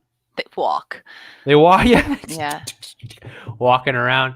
Researchers have developed nanobots that can be injected using ordinary hypodermic syringe. According to a new release, the nanobots, hang on, I'll make this bigger. Nanobots are microscopic functioning robots with the ability to walk and withstand harsh environments. Each robot has a 70 micron length, which is about the width of a human hair, and 1 million can be produced from a single 4-inch silicon composite wafer. So yeah, a 4-inch silicon composite wafer. So is that 4 inches wide? I don't know. They just don't give the whole dimensions, but just think of a silicon sort of thing you might have in your kitchen, and you get an example that they can produce all these new nanofabric techniques were developed by Mark Miskin, MM, here at the colleagues at Cornell University. The research will be presented at the American Physical Society March meeting next week, according to the release from Eureka Alert. The team spent years developing nanofabrication process that can produce millions of nanobots from a specialized 4-inch silicon wafer in a span of weeks. And they got a video here. I guess I can show a little bit of this here. And it's like, what the hell is this? These micro robots feature 4 legs composed from graphene and platinum and titanium. They're described by Miskin as super strong, enabling nanobots to carry a body weight about 8,000 times more than each leg. As well, each leg measured only 100 atoms thick, and they can carry bodies 1,000 times thicker, according to... What bodies are they carrying in your body? So that, we'll skip over here. Nanobots propel through the eye. Researchers of the Micro Nano Molecular Systems Lab at Max Planck Institute for Intelligence, I love that, Intelligence Systems in Stuttgart, together with an international team of scientists, have developed propeller-shaped nanorobots that for the first time are able to drill through dense tissue and as is prevalent in an eye. They applied a non-stick coating to the nanopropellers, which are only 500 nanometers wide, exactly small enough to fit through a tight molecular matrix of the gel-like substance in the vitreous. These drills are 200 times smaller than the diameter of a human hair, even smaller than the bacterium's width. So this is just more examples of the latest stuff that's coming up. Here's one. This nanoscience researcher is building DNA origami to fight cancerous tumors. And look at this. Do you see the artwork? Can you make this out? Yeah. It's like these they got little drills and saws. This guy's tying it. I'm tying that knot. It's all screwed up. Don't worry, guys. It's safe. I'm sure it's safe. But this is it. It's like, can a robot fight cancer? Yes, but it needs to be really, really, really tiny, which is why Hao Yan and researchers at ASU's China National Center for Nanoscience and Technology are building nanobots that are 1,000th the width of a strand of hair, constructed from DNA folded into 3D shapes, a process nicknamed DNA origami. These autonomous molecular level machines go into the blood to find a tumor and kill it, explains Yan. Crucially, they leave healthy cells untouched, theoretically applicable to a wide range of cancers.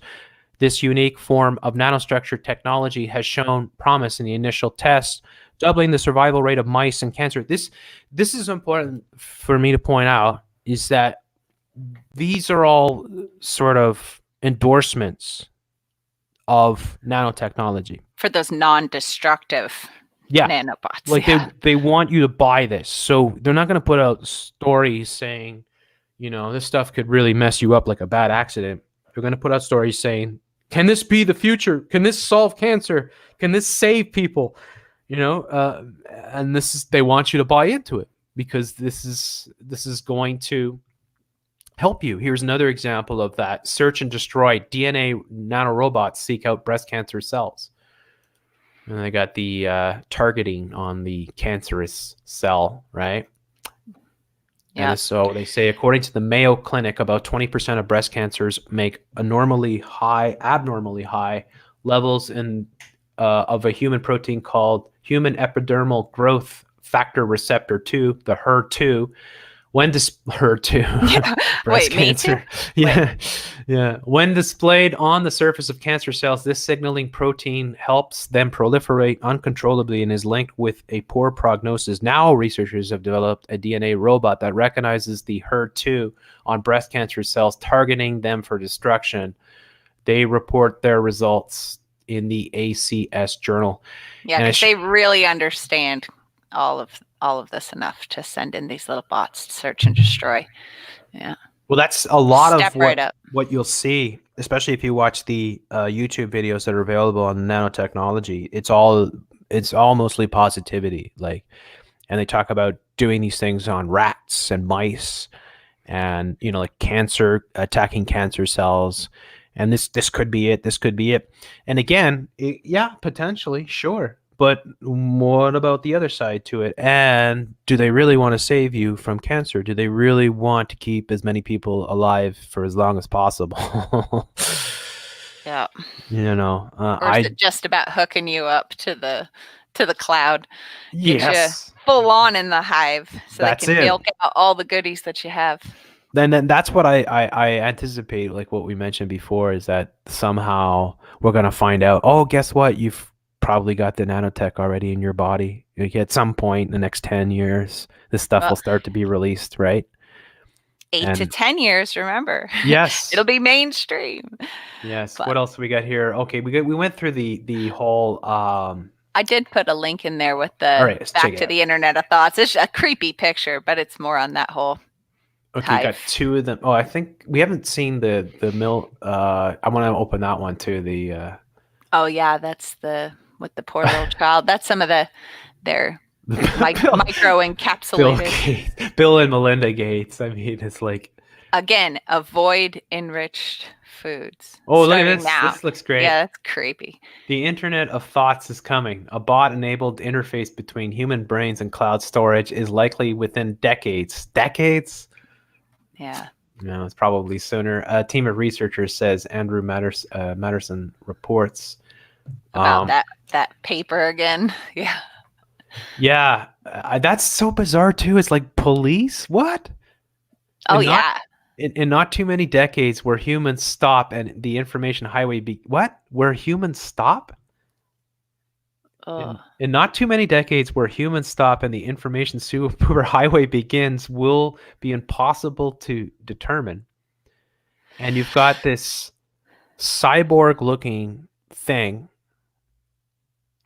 which I'm sure is gender non-conforming. At a bare minimum, probably has umpteen different, identifications. They, them, theirs. With a computerized eyeball, the one eye symbol, with the police. Like, what? Why a police? What? The Internet of Thoughts. Well, police, it'll probably roll out to first responders first, just like the FirstNet stuff where they're going to slap all the tech on them. Yeah, they'll make sure that we're testing it with our police officers now.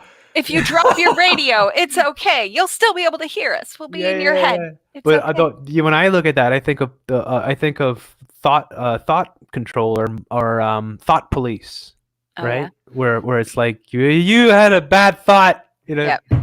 They're actually watching you. We were watching your dreams last night. You dreamt something, that we feel is a threat. And again, like I talked about this last year. Okay, so one of the things, this is crazy when you think about it.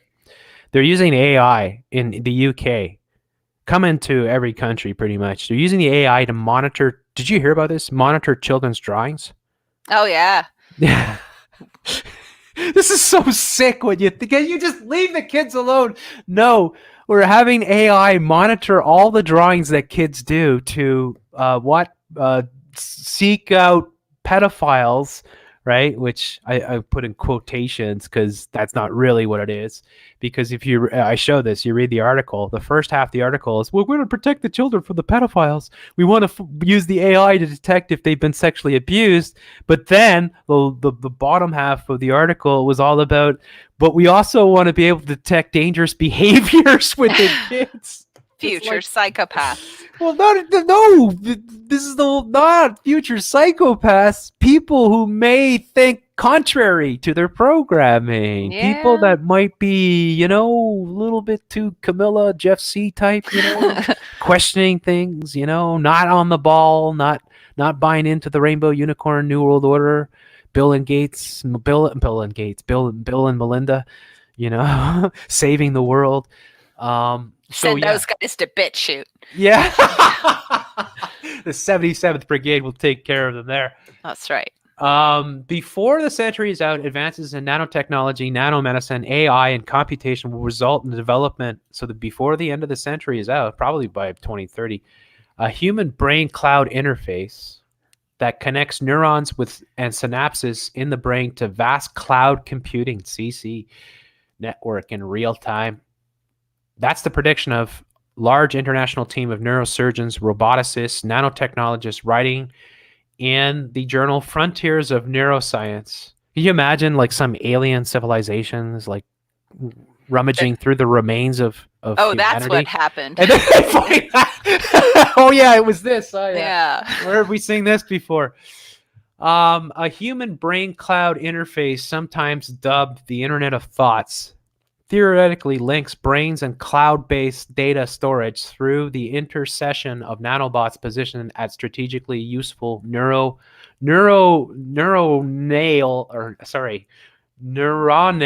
junctions. Did I pronounce that properly? Sure. Neuronal. Yeah.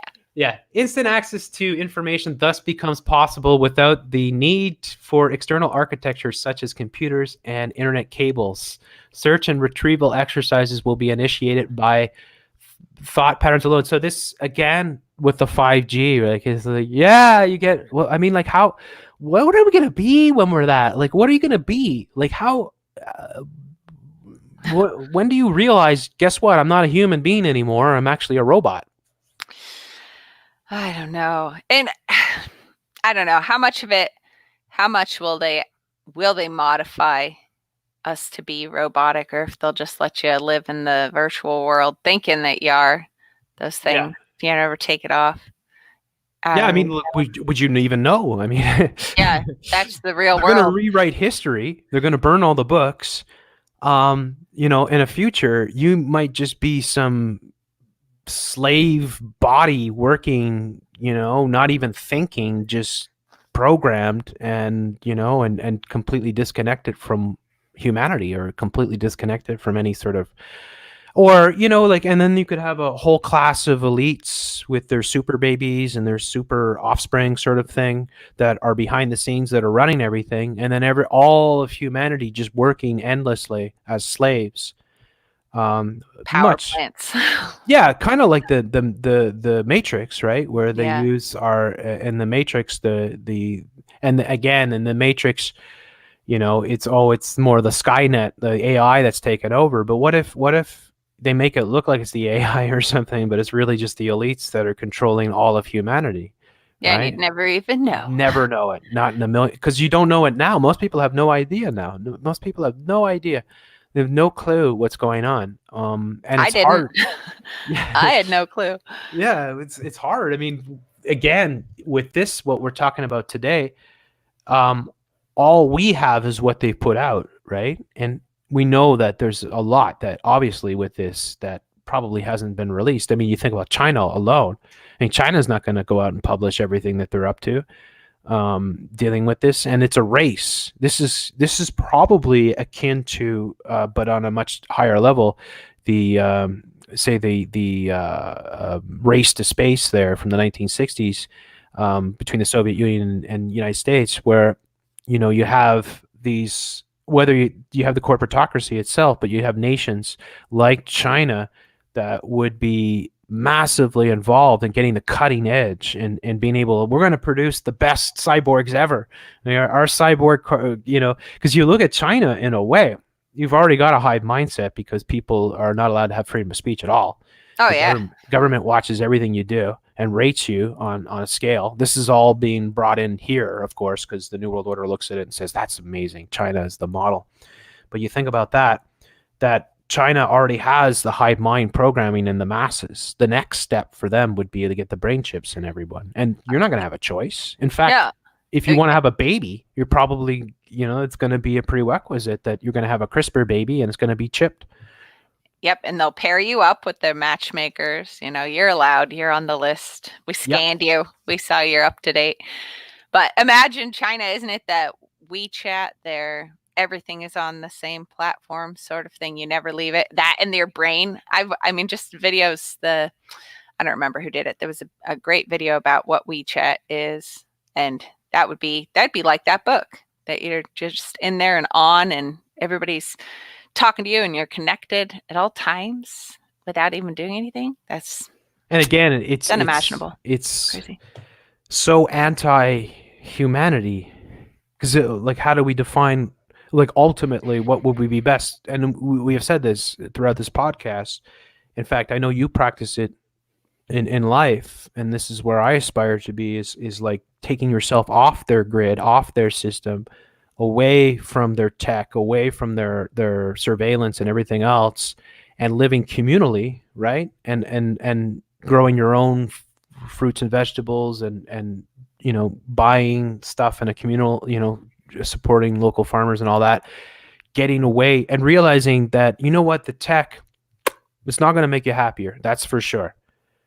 And again, what I said with the ease of learning something, where it's like, oh, I want to learn piano. You download something. Okay, maybe you can play piano then, but you haven't learned the discipline.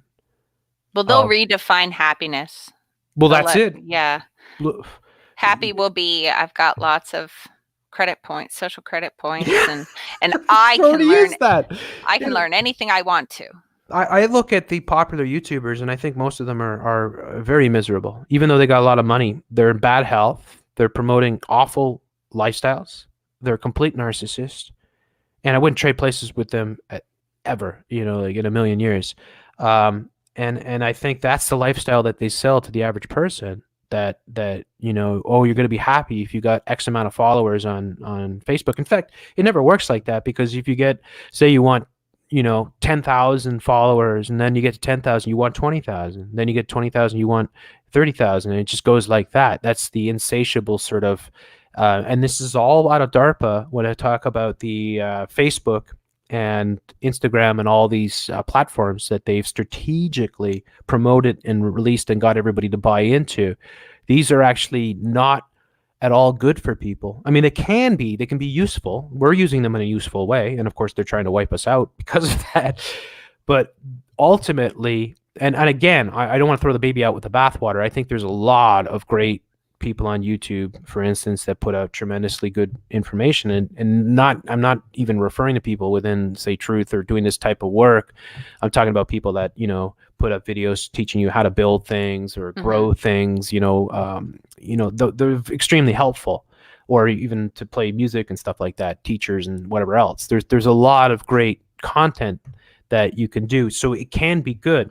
And if you have the right mindset, you can take the technology and it can improve your life in some ways, as long as you use it in the way that is beneficial to your growth as a human being. But what we have here instead is this narcissistic, nihilistic hive mindset that the youth are being programmed into, which is highly toxic. And then you look at what's trending on YouTube, it's the worst: Satanism, narcissism, boys putting on makeup and acting like girls, you know, transgenders, people confused, just all this nasty, nasty, horrible, negative sort of energy that they push out. And this is what's catastrophic for the youth that are coming up. This is why the youth are going out and partaking in extinction rebellions and disrupting society, because they don't even have any humanity. They grow up in front of a black mirror, and they learn from day one that, you know, in order for me to be successful, I have to be popular. But none of these all these successful people too, you know, it's interesting too. One of the videos, it was that video you sent me. Okay, you remember that? Okay, the video you sent me last night, Camille. Did you see what was right at the end? Which one? That they have all the answers, or there's new ways to do food? The one that you sent me last night with the guy, it was about 10 minutes long. I have all these timestamps here. Do you have that one?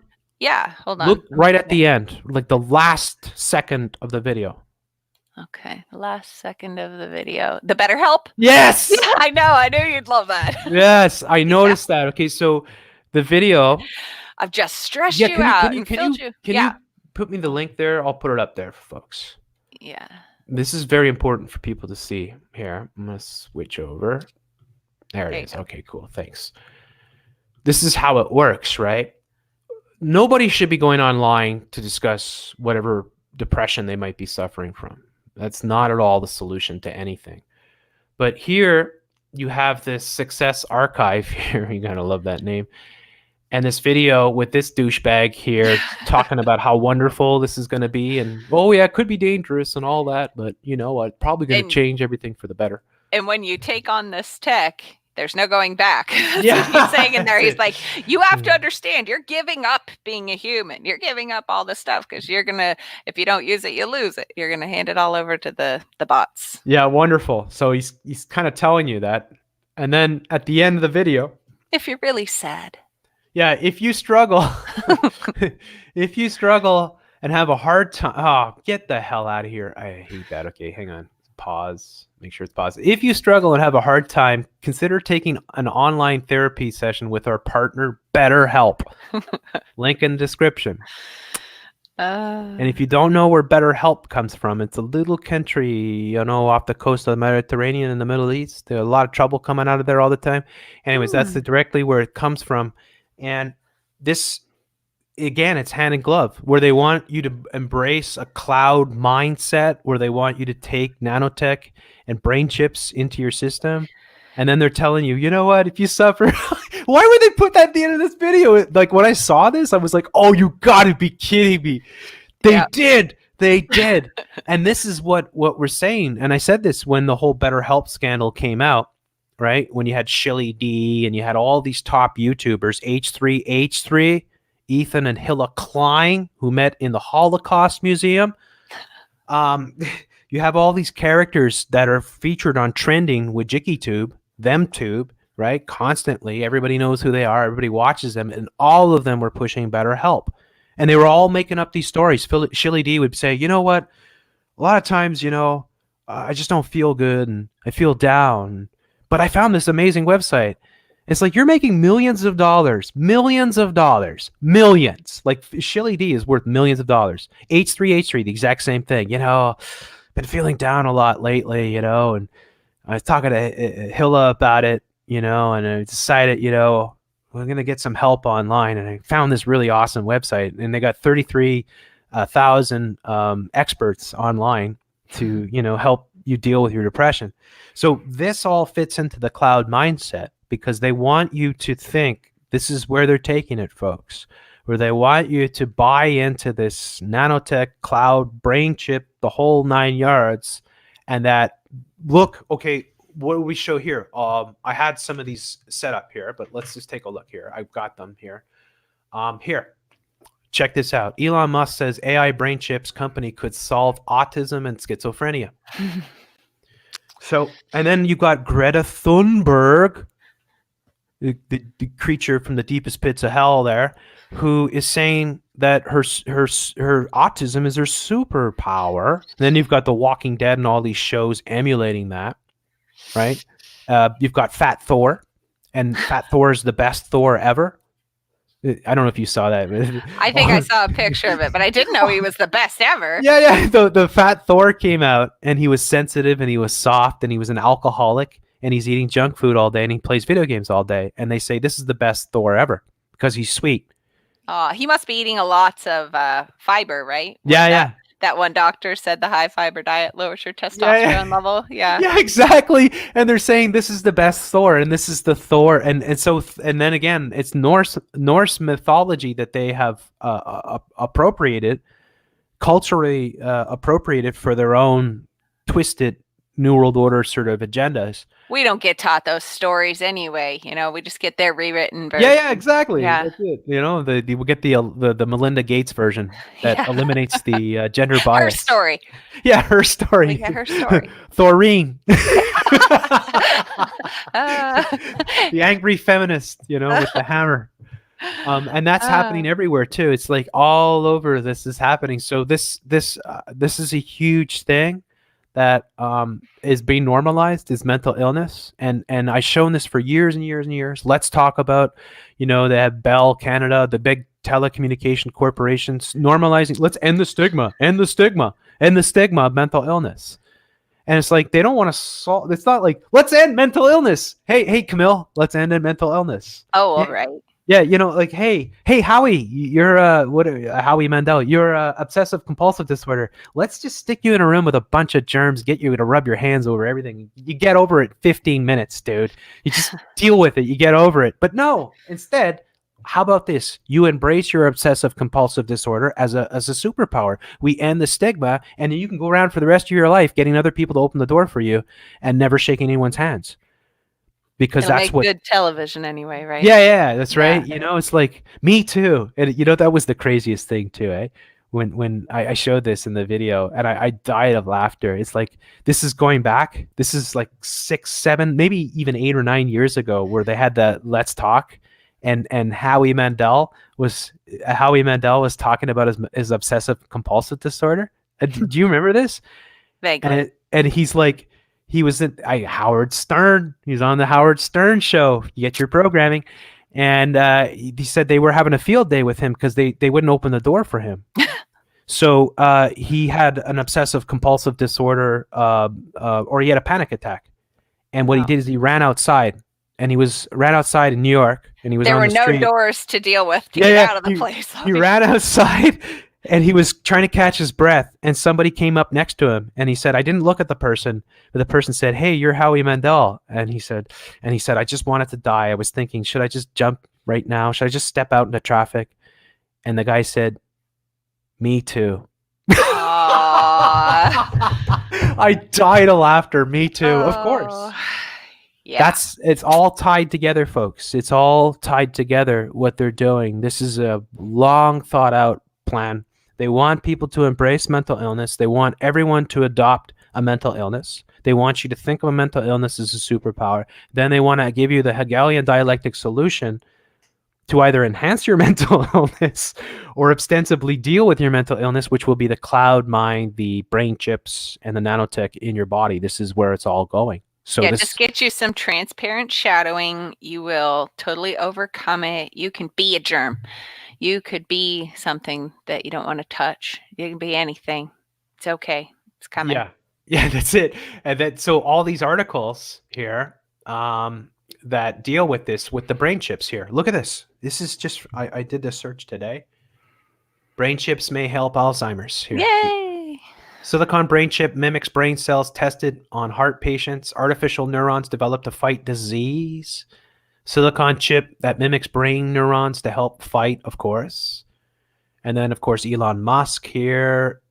Brain chips could solve this. So with the brain chips, and I showed this in several videos that I've already done on it, the way that they're selling it to the public is that the sheeple, if you will, is that it's gonna be the elixir. It's gonna come in. It's gonna solve all these problems. It's going to make your life so much better.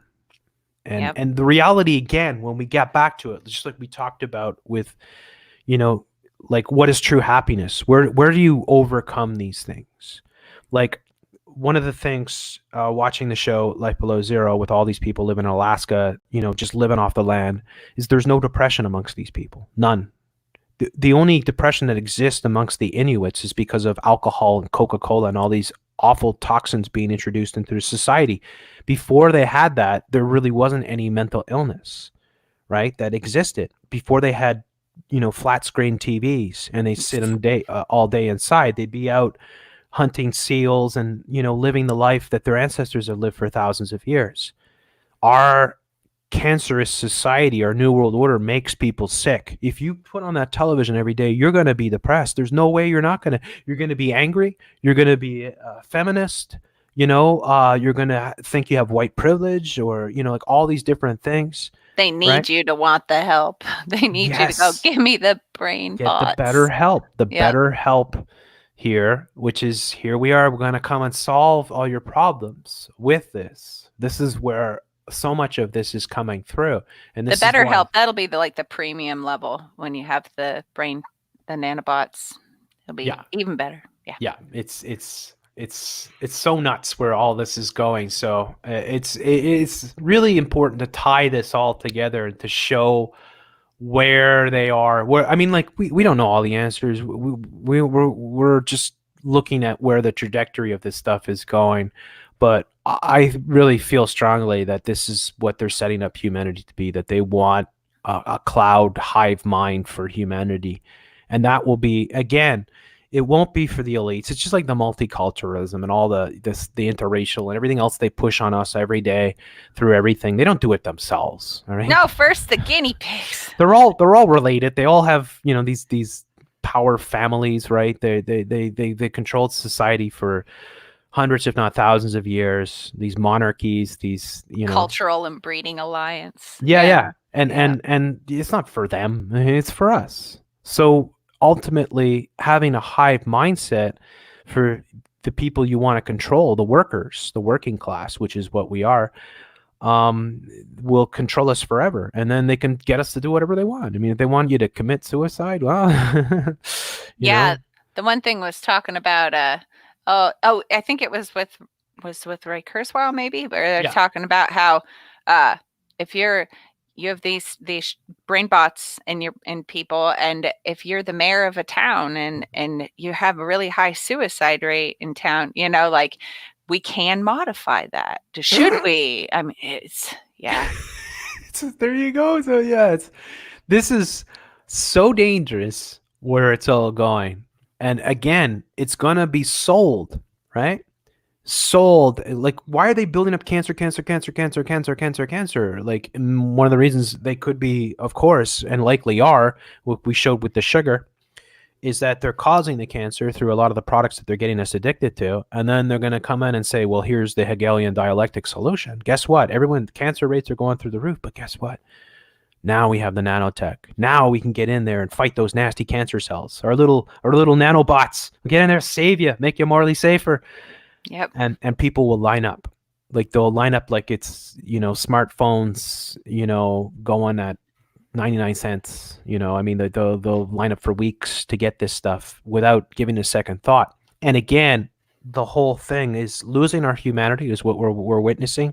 We're going to witness different types of human beings coming forth with the cloning, the CRISPR, and everything else. The elites having the access to creating the most advanced human beings, which will be meshed together with cybernetics and with computers, we're going to be looking at different classes of human beings. A case system is inevitable, just like out of Brave. It already exists. It's just they don't really, they tell you everyone's equal and we have democracy, but there's a total case system that exists in our society. We don't rub elbows with the Vanderbilts and the Bill Gates and the DuPonts and all these characters. We don't rub elbows with these people. We have nothing. We never see them. We never, you can't touch these people. They're in a different realm.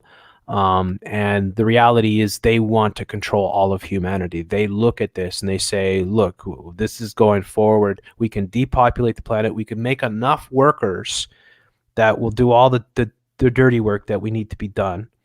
And we can control them through a hive mindset if we get everyone to buy into it. And so by 2030, as we showed in that article there, they're predicting here, where is it here? Yeah, nanobots will be flowing through your body. What do you mean? What? Why would they be? What? I'm not going to let them flow through my body. But they're telling you, yes, they will. You're not even going to have a say. It's going to be there. Yep. Right? The nanobots in your blood. In your blood. Anyways, do you have to go, or? I do. Yeah, okay. I do. But we'll do this again. For sure. Yeah, because we're still here. Yeah, excellent show. I just noticed the time. It's after 4:00. I want to say huge thanks to everybody that took part in the show, all the great people in the chat. And thank you so much for coming to watch. Make sure you sub Camille. Yeah, I put her link right in the description there. Please go and check her out. She puts out amazing work. Thank you. And there she just put a comment there. So huge thanks to Camille. Love doing the show. And yeah, folks, thanks for tuning in. If you can, share the video. Put it up on, we didn't swear or anything. I mean, you can share it on social media. It's pretty important stuff. So thanks so much, Camille. And thank you. And hey, yeah, we'll see you on the next one. Take care, everyone. See you next time. All right. Ending.